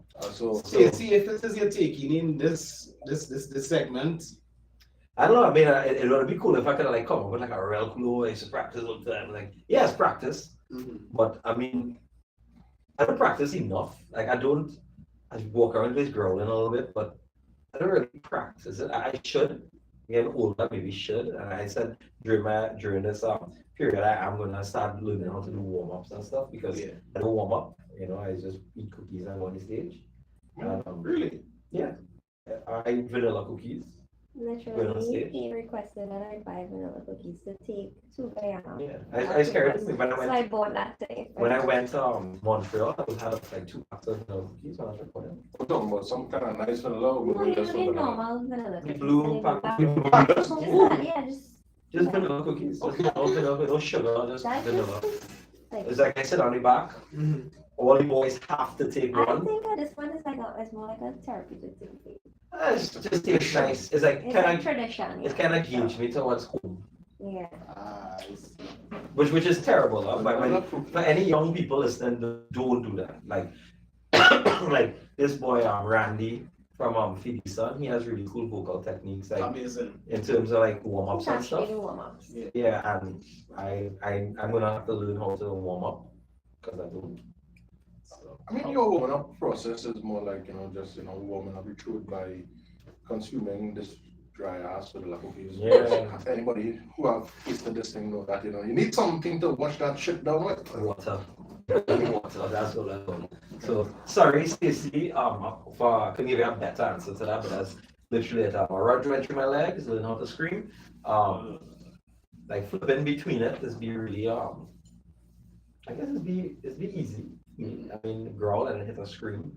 I think the one thing that I have learned, like when I used to start to learn scream, how to hit the proper pitch, or the frequencies. Because I have like these screams that sound like whistles, like high whistles, and I don't get to hear it on stage. So it's like you just know where to hit it. Like you know where the frequency is and where the pitch is. So we touched base on This Mortal Coil album. What was the inspiration behind it, right? The production was done by Christian Donaldson of Cryptopsy. How did the collaboration with Christian come about? And what was the difference with working with Christian on that album as opposed to how you all work on the last 2 albums? Christian doing this every day. That's the difference. Down here, like, or we work with Mate. Mate is incredible. Yeah. He does, but Mate works with across the board. you know, any kind of music, he knows it, he understands it. Right. But when we work with Christian, it's literally this guy does metal bands, like that's what he deals with, like that's all he does. That's his focus. Yeah, like you have bands like the Agonists, and then was recording there just the other day. When we came the day before, Suffocation left. You know, so it's like that's who he deals with. You know, so in terms of working with him, it's like working with somebody who understands the ins and outs and understands like. So if I'm doing a certain type of growl, he knows what I'm trying to do. Yeah. You know, so you're not talking foreign at all. I guess working with was that escalation. We started off in Marte alone. Then we recorded Marte again for the second album, but we ended up, I can't remember exactly how, but I do talk to a lot of people online. I scout a lot of people, I befriend a lot of people in those areas and start figuring out how can I get this person to work with. You know, just like the jackets that we have, she does Danny Felt, she does some big wrestlers, that guy Wyatt, the Fiend, Killer Custom. yeah, Killer Custom. and she does a lot of big artists. And I remember when I found her, I started message her, and I'm sure she's like, "Who is this?" And when I showed her like who we are and what we do, she was actually quite amazed that there's this band in the Caribbean, and that was my selling point. I was like, "Yeah, we're from the Caribbean, and we do a lot of big things, and we want to wear your clothing." Oh, wow. And when she started work with us, now you know we're in a really good communication level with her. That when we had to bring on Tristan, I just called her, and she started work on it for us one time. That's beautiful. Yeah. Speaking of Caribbean metal bands, right? See Omar's joined live as well too, right? And not a late guy, no? I don't know. I see Omar's joined this live, and I see I think they just call him Gothic Pikachu. Imran? What? The guitarist Zahir? Imran? Oh, Imran. Yeah. I know Gothic Pikachu. Gothic I have Pikachu? no Yes, idea. yes. I've never called From him This Mortal Coil? Yes, Gothic I Pikachu. started calling him that. He literally looked like a Gothic. that. The real questions here, bro. Real question. Yeah, you can answer. But you choose Okay. from that. That's real. Chris, you have any questions you'd like to ask? It's a lot. I have questions, but more pertaining to, you know, the professional side of them and the entertainer side of them. I guess we could answer some of the fun questions Yeah. since it's piling up. Yeah. Okay.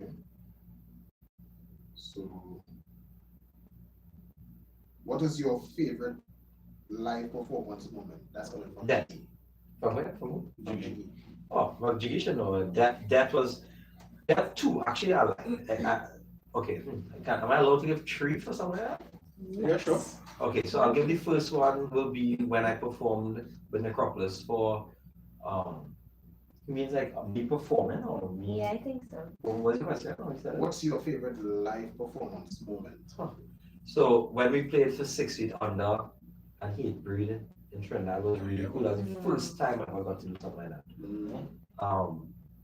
But I mean, performances with Lynchpin to me is going to be mind blowing. But again, you know, we're doing it so long. You know, you have tons of moments.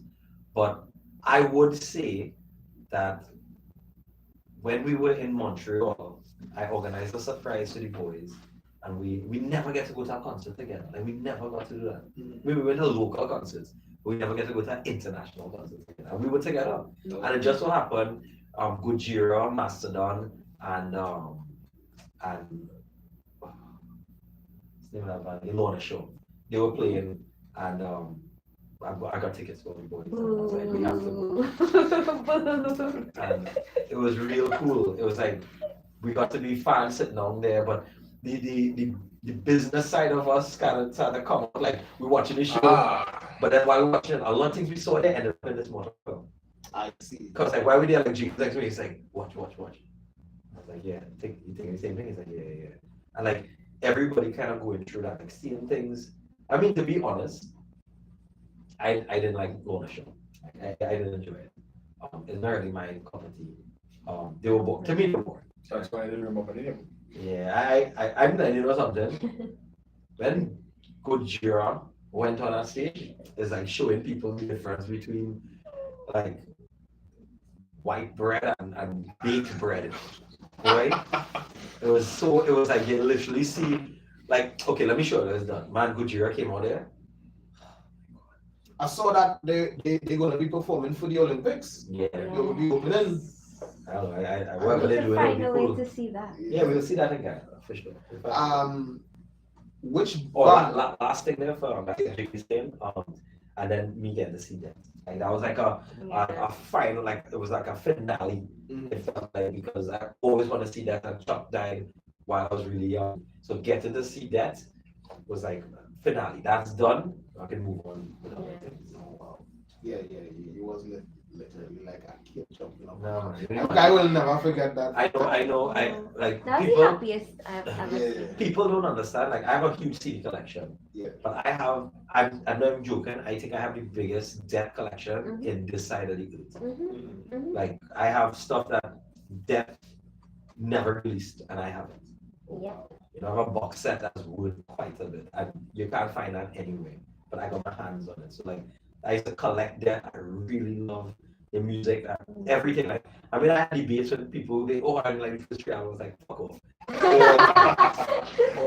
Because that's why he's a godfather. That's in my mind. He changed the way we look at death. I understand. Which band would you all love to go on tour with from Satish? You see, I have to kind of look at it from the viewpoint that they have bands that we'd like to go on tour with, but is it a band that we are suited with? Okay. What band we would like to go on tour with? Any humongous band. Like I would love to tour with Behemoth, but I mean, still like the genre level of that. I think for that would be like more festival kind of thing. A band that I would really like to tour with, Cryptopsy. I really wanna work on getting on tour with them because they're like brothers to us, and I really would love to be with like Whitechapel. I really Whitechapel influenced us quite a bit in our early, and I think us and them in a show will be insane. I like this on our way. I don't know why. Who the fuck is these little brown guys? Gosh.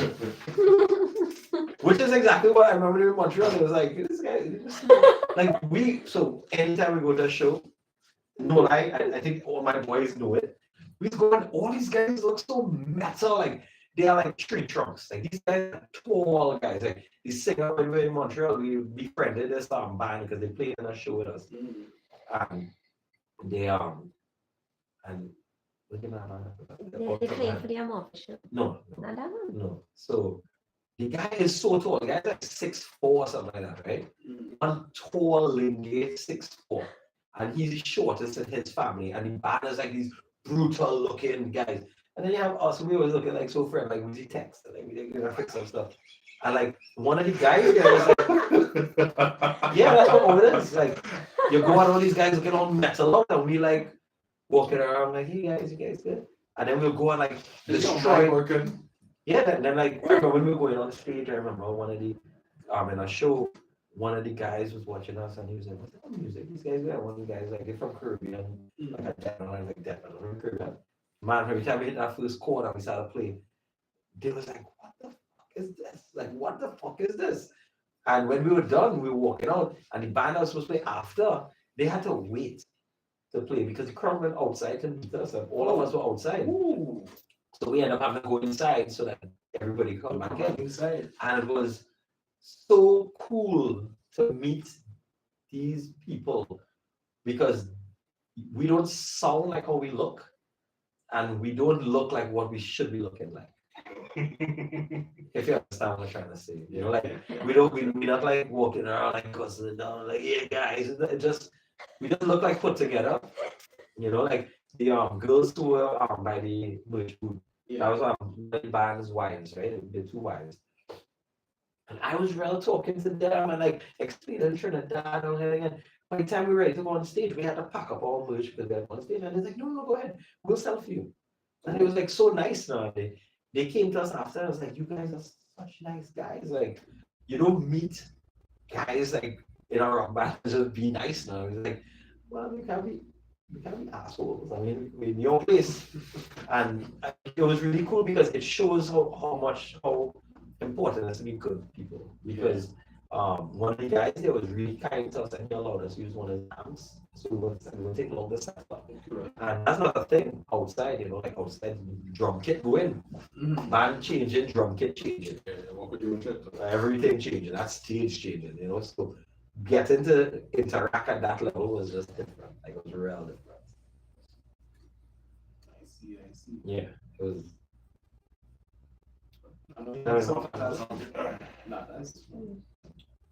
Alright, so one of the main questions I wanted to ask was, to what extent has the persona you portray on stage impacted both your personal and professional life? Outside of professional life, it doesn't impact my professional life. I don't let that lead into my teaching. Kids find out by form 3 that in a band, they'll ask the same question. I give them the same answer. They say, so you're in a band? I was like, you're not form. So I know what the answer is. So a lot of them become fans. A lot of them come to the shows. It's really cool. But I'm a really serious and a strict teacher. Yeah. But I'm not one of those unreasonable. So I have a saying in school: you do something wrong, you deal with consequence. But I forget. I forget immediately that that was once it's dealt with, I consider it done.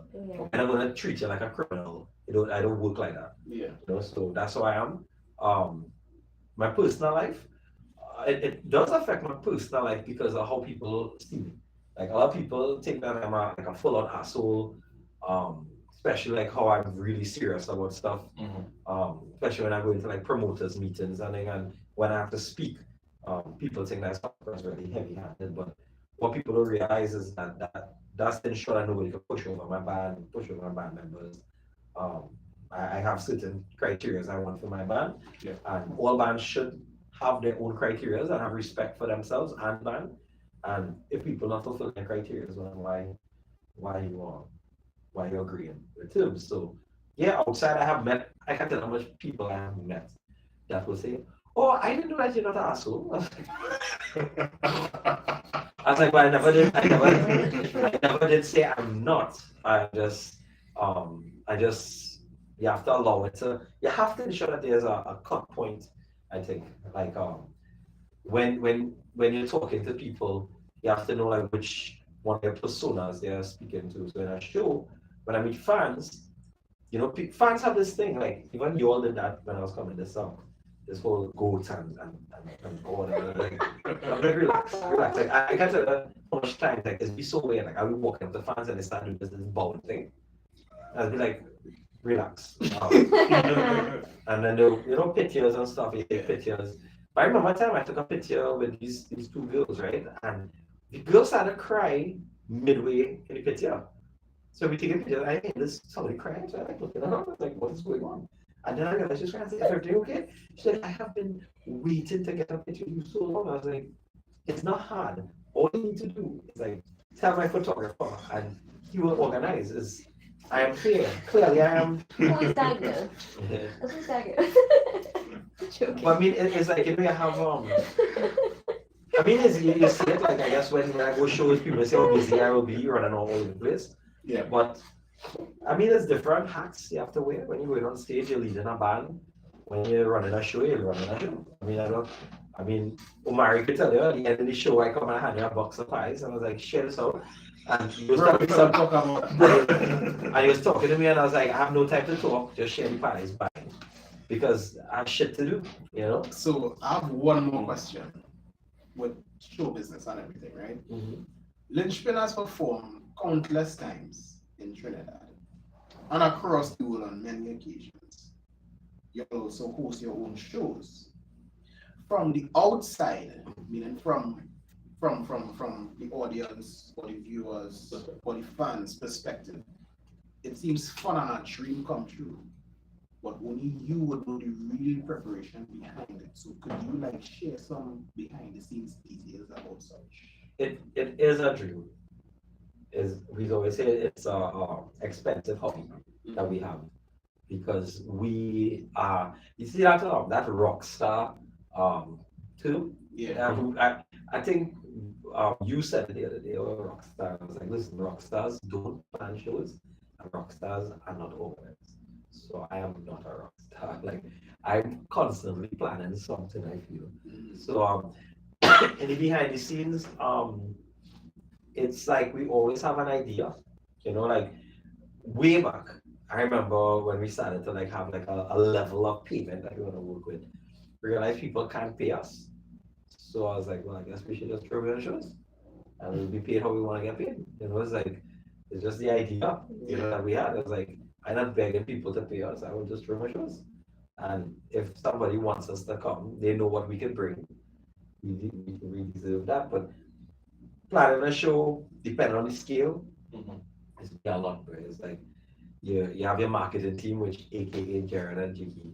You have your people who are running on responding and reposting like Aaron and then me kind of just sitting down and trying to figure out, all right, what much we need to do, all right, how we get this done, all right, going to meet with our bands, going to meet in venues, trying to figure out what's the best venue for this show, how we want it done, because every time we go Kaiso too, like if we go Kaiso Blues, we do it different, we set up the stage different, we bring in our own sound, change drum kits, we have our parking done in a different way.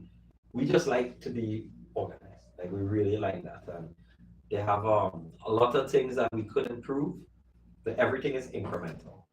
Everything. So being on stage is be incredible, but I mean, I don't want to sound like we don't appreciate it, but we doing this to the point now where I don't have nerves. Like that's something I just never had. Like I don't get nervous. But like when you're going on stage, it just be like when we're going to Mortal Coil, had so much people. Yeah. We didn't even realize it. Like that none of us was like, wait, where's real people? It's like walking in Jiggy was more like, why is this thing here? And like, can you move this? Like that was their thing, like this could move. Because we like when I was performing, like I'm telling you, I do not know. I don't take on this size of a crowd. Like I've never. It could be when we was in Wacken, I remember. Yeah, Wacken, I remember like they were like, oh my god, look at that crowd. And I was like, boy, 10 people, 10,000 people, same thing in my mind. Like that's how I see it. It's like you're performing, so fuck them rules, we're gonna have fun. So it should be fun.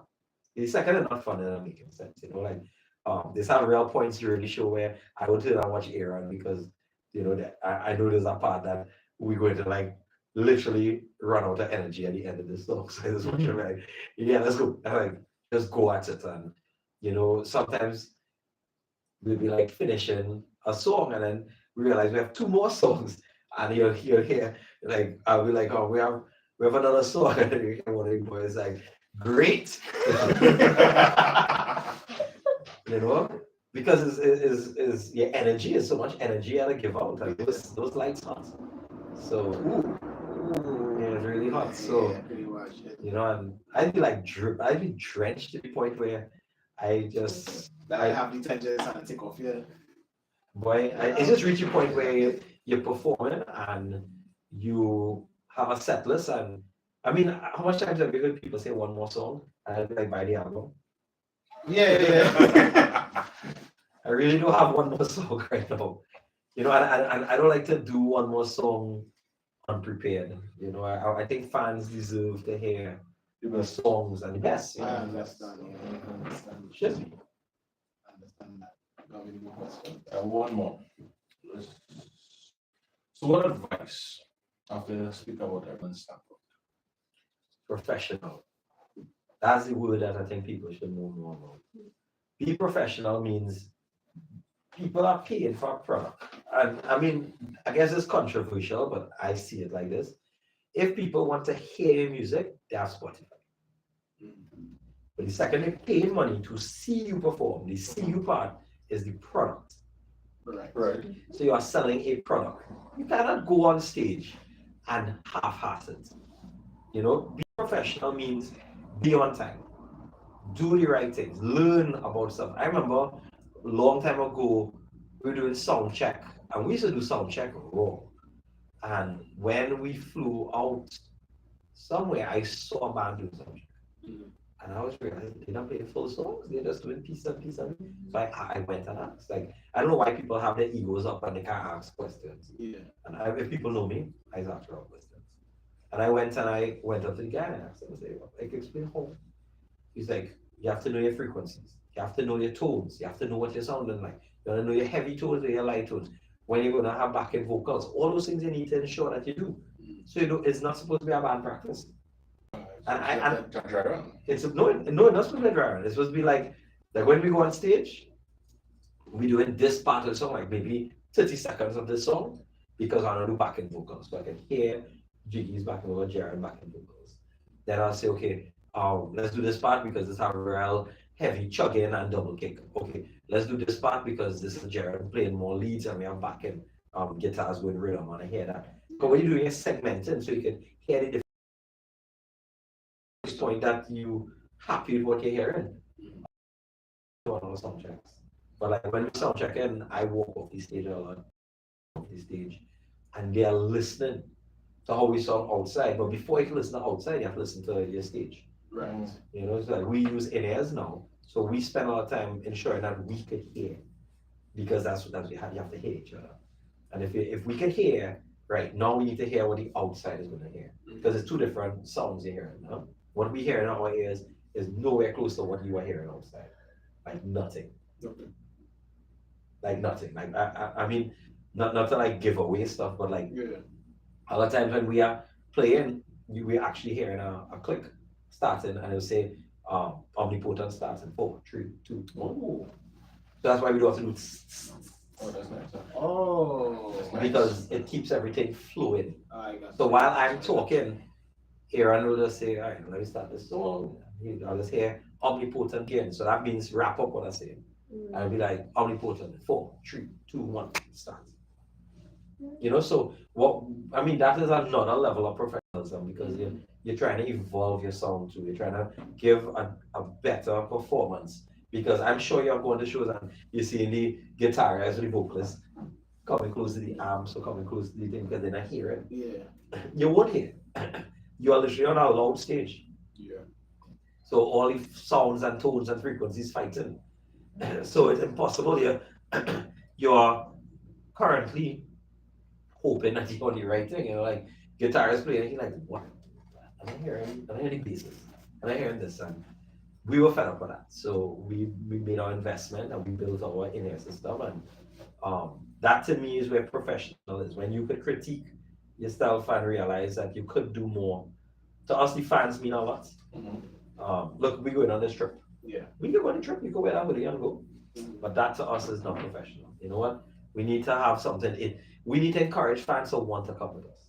So you know what? We have this special merch. And only like if you wear that to a show in Trinidad, you'll be like, oh, you went Guyana because that's the Guyanese shirt. That's the Guyanese tour shirt. You know, this hoodie here is our Montreal tour hoodies. Yeah. You know, so all those things are important because it allows fans to have different experiences too. So just talking about professionalism, sometimes you have to realize it's okay to be an asshole because feedback. You know, if you're sitting on a meeting, I have had many times where I sat on a meeting and a promoter will say, okay, well, all you will play at this time. I'll be like, no, we're not. No, we're not. You're not paying us to play that time. You paid us to play this time. I'm like, we are playing for this time. I remember when I was younger and we go into a show with Lynchpin, I remember we were supposed to play at 10:30 and I see my boys sat up by the door when I park in. And like, why are they waiting? And I walk in out, they was like, hey, Sievan, go and talk to the promoter and I hear they want us to play last. I was like, oh, don't worry about that. And I walk in and it's because the show started late. So the show started 9 o'clock. Right. So it started 7 o'clock. And I walked in, I saw the promoter, he's like, hey, what's going on? I was like, hey, 10:30, right? He's like, no, boy, well, I have to about 12, boy. I said, boss, well, you could have started 10 o'clock. We are on stage at 10:30. That is how much you're paying. You want us to play last? There's a different price. Simple. And you know what? That promoter will go back and say, wait, that man is our last one. But at the end of the day, you are putting our fans, my fans have to sit on there and wait now. Yeah. When they didn't have to. And I think about it that way. That you giving a product, so be professional and sometimes being professional means you have to bite the bullet. You know, when we played for the Metallica tribute thing, a lot of people were shocked because they know how much I love cover bands.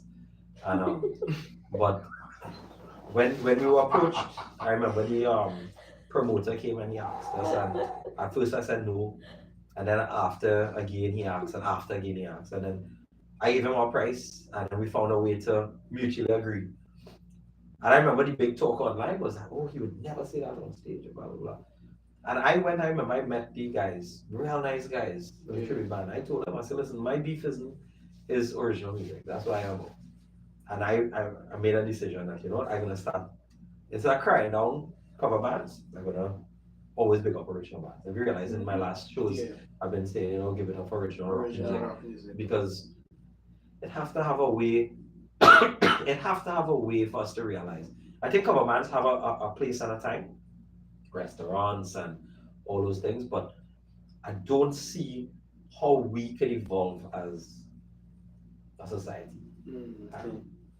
You know, we literally be on Spotify listening to music and buying CDs on it. Yeah. But what is playing?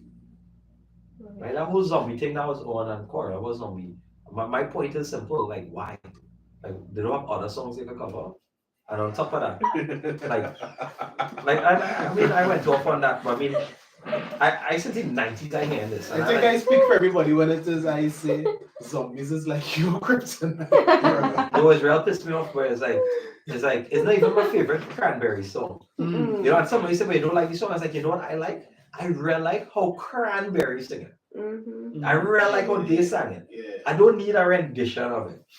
You know, I mean, that's a whole topic by itself, but I mean, it's just like if I go and see a band that covering I.E.A.D, I would prefer to see I.E.A.D. But you see, Trinidad gets spoiled.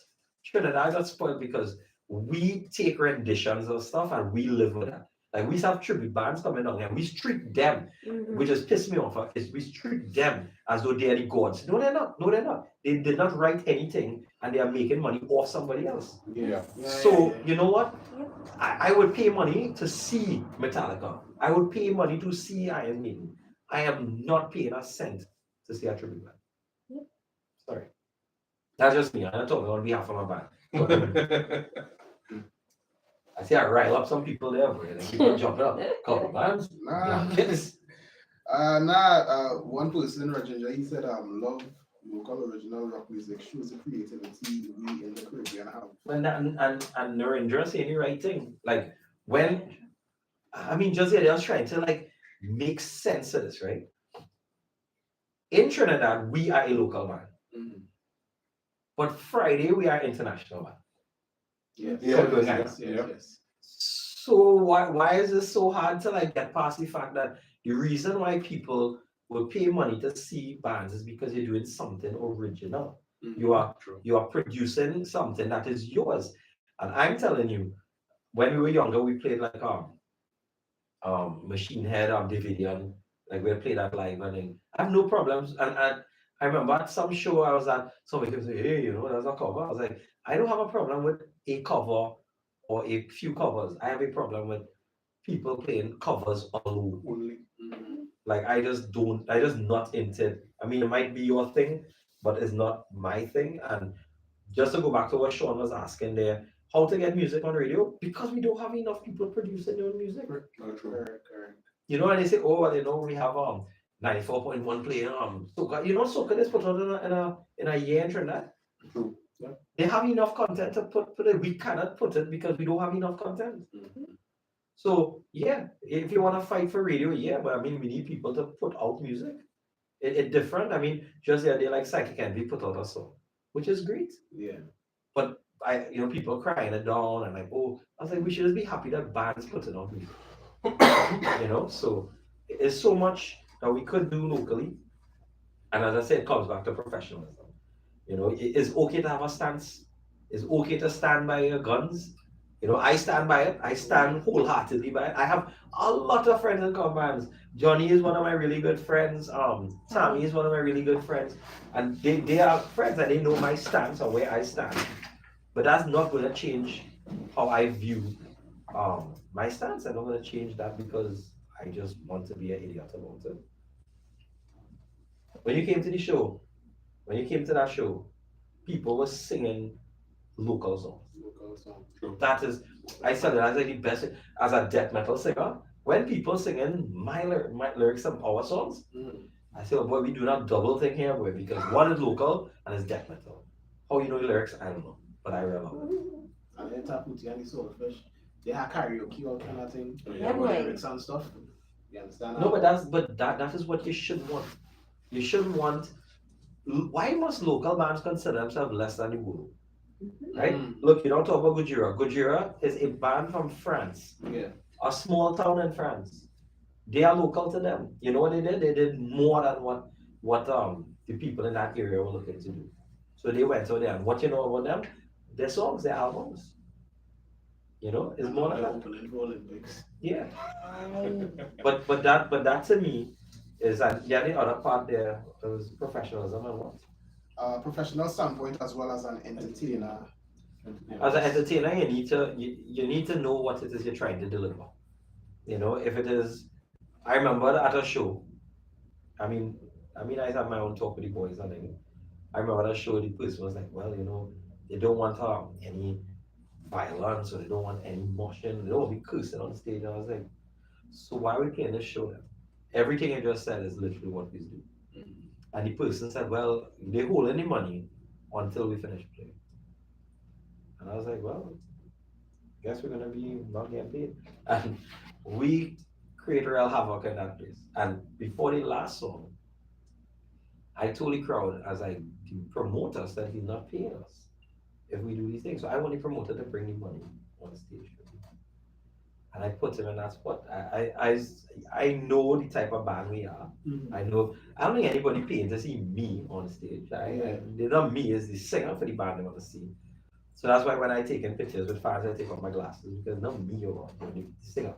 And you have to kind of split that, because that person is what you're paying for. So entertainment wise, you need to give your all. Be professional about how you're approaching your vocals or your guitars or anything like that. And I mean, you don't have to be like us. I mean, we move and jump around, all that stuff.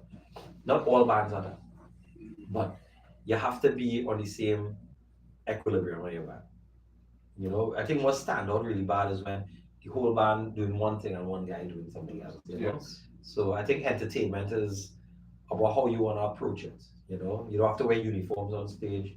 You don't have to have the same likes and all of that. But I think you need to have a symbiotic relationship in your band, and it must move together. If that makes any sense. Yeah, makes sense. Makes a lot of sense. Yes, ladies and gentlemen, once again, we are here with Mr. Sievan himself. And I just want to say that, you know, this was well informed.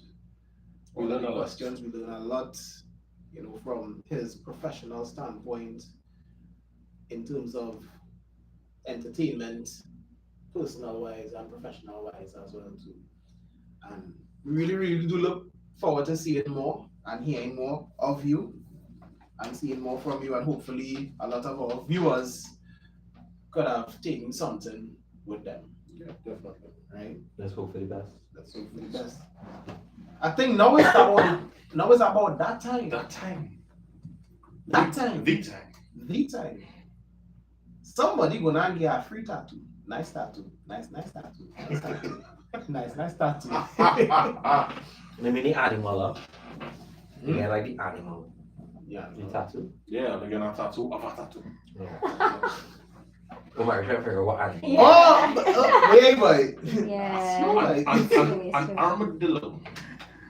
Tattoo of a A tattoo. tattoo of a tattoo. So Inception. what we have inside of this, Tattooception.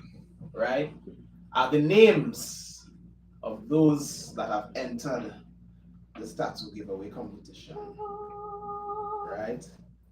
What we are going to be doing now is we're gonna give this to our guest.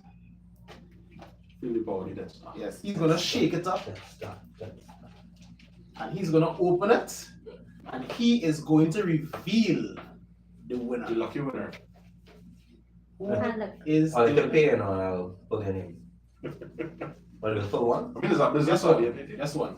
One lucky person. Tell me when. Just tell me when.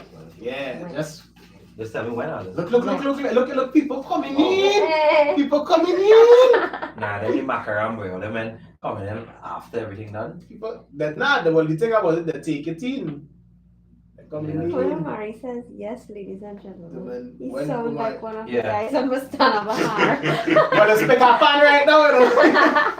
But watch everybody coming in. What Alright. is the Hindustani word for cat? Word. Not that kind of cat. Right, so you ready? Are we ready? Are we I think ready? the best person to say when would be the wife. The wife? The wife. Alright, so we will leave it up to the wife. The wife. The wife. The wife. Say my name. When? When? Who is the winner? If it's your name, I'll put it back. Shucks, right? No. Wait! Violet! Right? Violet!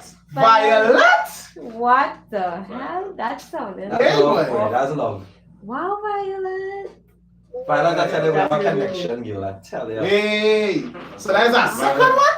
A second time. Wait! Second time. A second time! Second And we time. tattoo Violet too. Yeah, that was it. That is a lot. No, but this is the second time that she's gonna get ink Yeah. from Injected. Yeah. Yep. And they're gonna be an Armadillo. Just letting you know.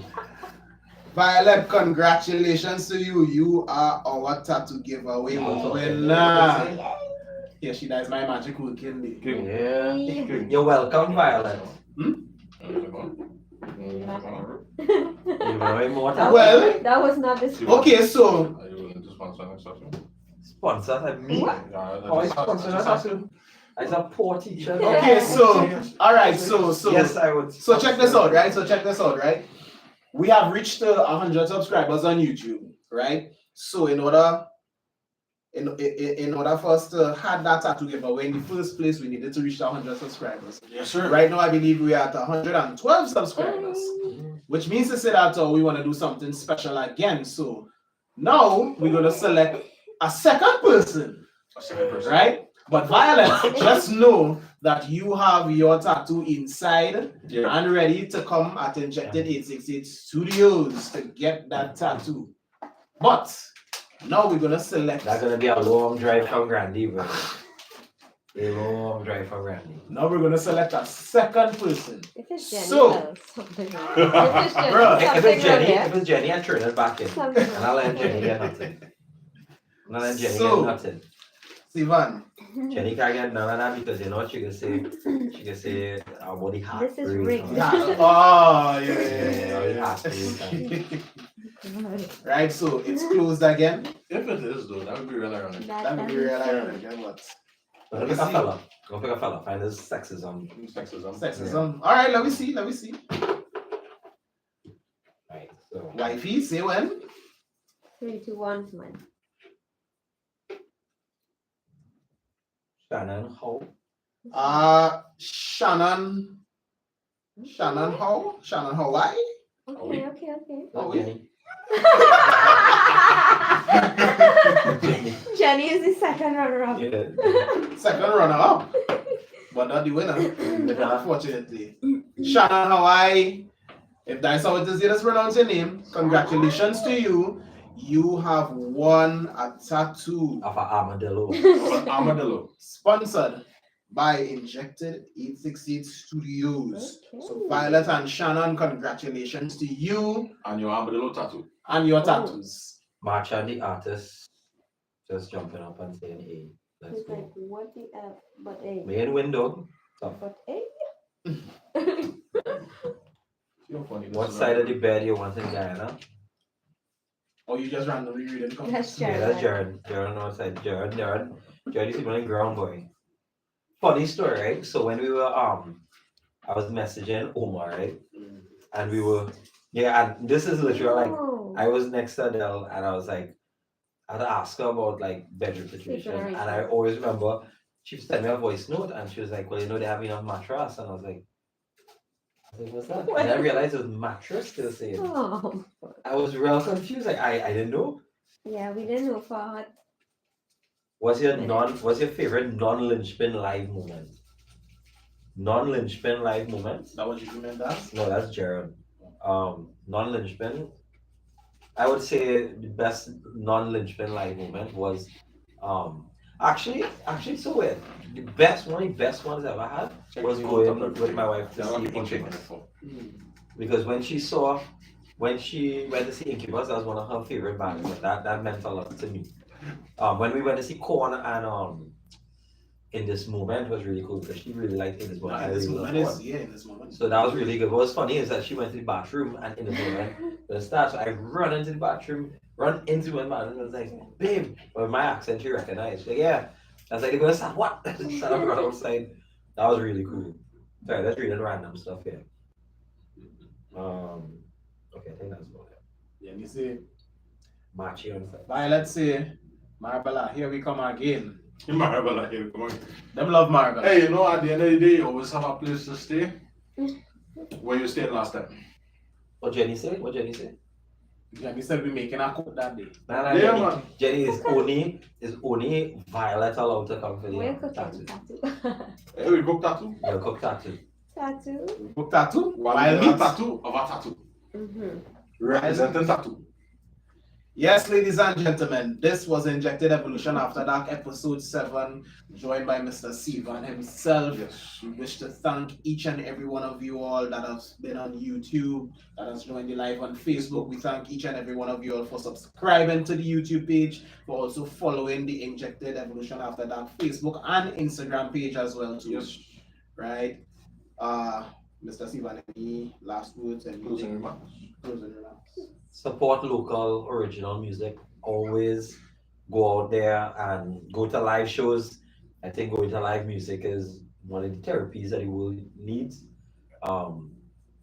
I just believe that we could get past our own inhibitions in Trinidad and Tobago, especially how you see crime and all kind of thing get out of hand. I guess the teacher me will say, stay educated, always learn. Don't just read something online and just believe that. Yeah. Please do your research and I think live a good life. Live a good life. Always live a good life. Yes, ladies and gentlemen. Bye, Lynchpin. Bye, Lynchpin. Bye. Right. So that was Inkjected Evolution After Dark, episode 7. Once again, we thank you all. And we are signing out. Get ready for episode 8 next week. Where Omar is going to talk about Guyana. Yeah, Yes, he is. I'm going to see if it is I can do a recap on the egg ball. Actually, while On we the in Guyana, mattress. when we're in Guyana, we say we're going to do a live Exchange of snacks. exchange of snacks. Okay. I got the snacks. So you have like some Trini snacks. You're going to take some of their Guyanese Yeah, snacks. it's not. You know what Star is? You know what Star is? So That's like chutney, Chutney. like what we call chutney. Ooh. Like how Okay. we put like And I realize they don't like sweet chow. sauce and stuff Yeah. in Okay, our doubles. And They have plum is sauce. downs for them. Alright then. It's Yeah. different. Wow. And you'll eat chicken curry because I tell people But curry chicken and chicken curry is two different things. It is two different things. They're two totally different things. Well, I wouldn't be surprised about that because the last time I went to Guyana, I tried the Chinese food for the first time, and let me tell you something. Yeah, I forget using Guyana. Yeah. What happened in Guyana? Anyway? Hmm? What happened in Guyana? Anyway? So it was a big fighting event, right? Oh yeah.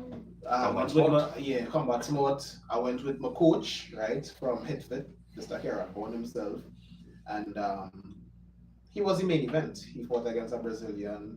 He won the title, right? It was a beautiful vibe, really and true. And you're gonna be winning that title just now then. Oh, of course. I came to your first fight, that was really cool. Yeah. I was gonna wait, but they can't beat the fella who try to beat you up now. Don't worry, I'm going to get him back after. I'm Time when we get him back, to be for the title. So Small thing. yeah, Cool. don't worry about it, man. Yeah. Yes, man. Egg ball, yo. What is it? No, my mom's on the live now. Your mom on the line? Yeah, mom's Big on the up, live. big up Omari, mom. Yeah, We look after. We look after. yeah. He introduced it to small, yeah. Oh my Did he? god. Oh, to the multiple of them? Sivan busting fire. What's money, man? No, but nobody multiple. Nah, nobody this else is know real. that. You know, we'll get him in order, don't worry. Wedding and thing, we'll organize all, Yeah. all of that. Might happen soon. Ah. Right. Ah, yes, not yet. And Not so, yet. Omar begins to blush again. Nah. Ladies and gentlemen, we are Injected Evolution after that. Join here with our special guest, Mr. Sievan. Until next time, we are signing off. Facebook. Guys, remember, Violet Shannon, you have your tattoos. Send hearts, people. Send hearts. Send Yeah, hearts. send all your hearts, send all your fires, send everything. Flame. We be love. Flame. Right? Thank you all, thank you all, thank you all, and we will see you next week. Signing off.